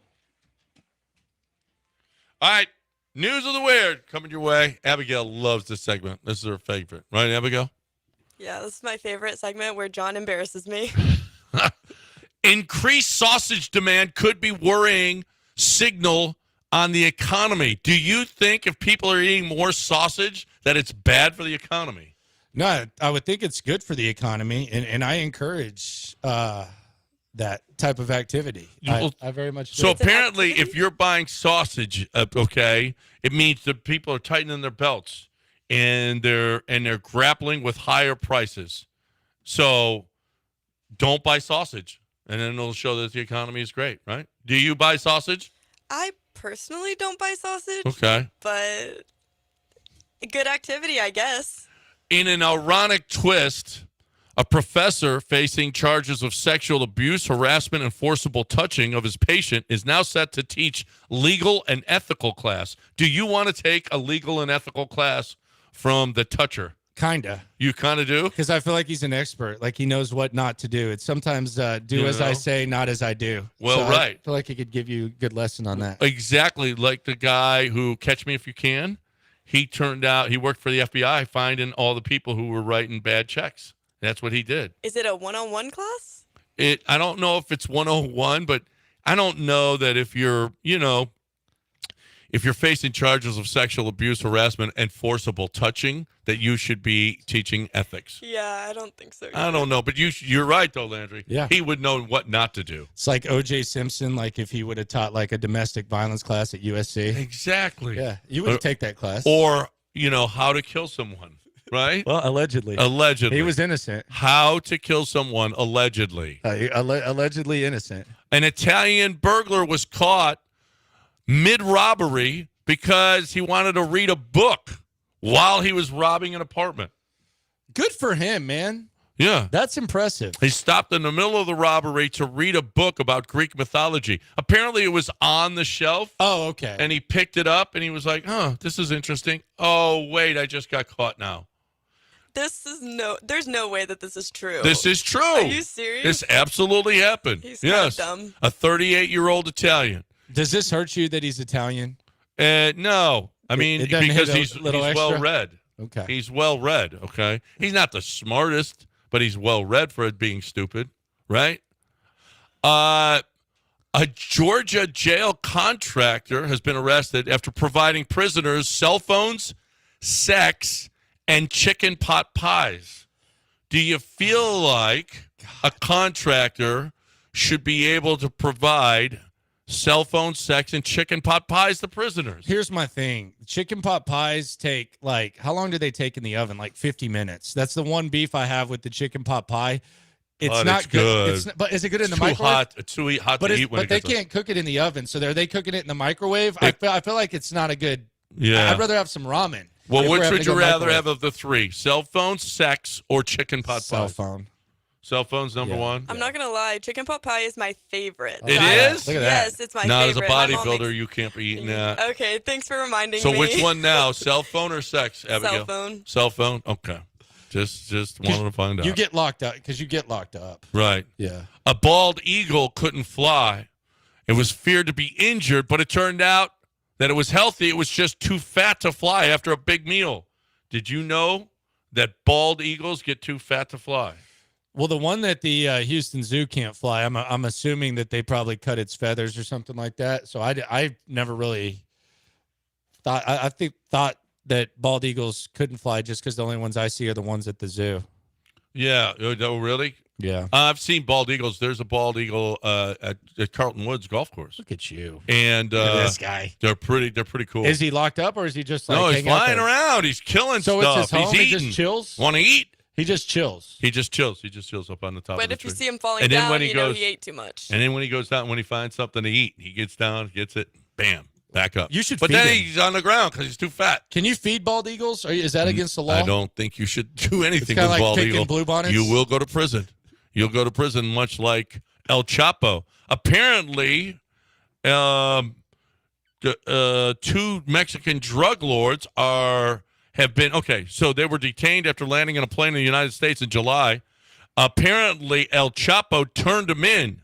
Okay. What a snitch. Well, doesn't that go against what he stands for? Apparently, now the capo, okay, Mexico is bringing charges against the capo, not for drugs, but for turning over a drug lord to the U.S. Apparently, in Mexico, you snitch, you're going to get in trouble. It's okay to deal drugs, but we're not snitching on other drug dealers. Okay. How's that? I thought ironic. I thought Italians were more of the non-snitch culture. It feels like Mexico might be creeping up those standings with this. I don't know if you know this, but we're bad at that whole thing. Really? Well, we've given up a lot. But there's of people. consequences. I know there are. You got to slit your wrist in a bathtub, but we're pretty bad at it. We really are. The Figueroa football coach has been arrested for solicitation of a prostitute. Do you feel like you should be able to solicit a prostitute even if you're a football coach? No.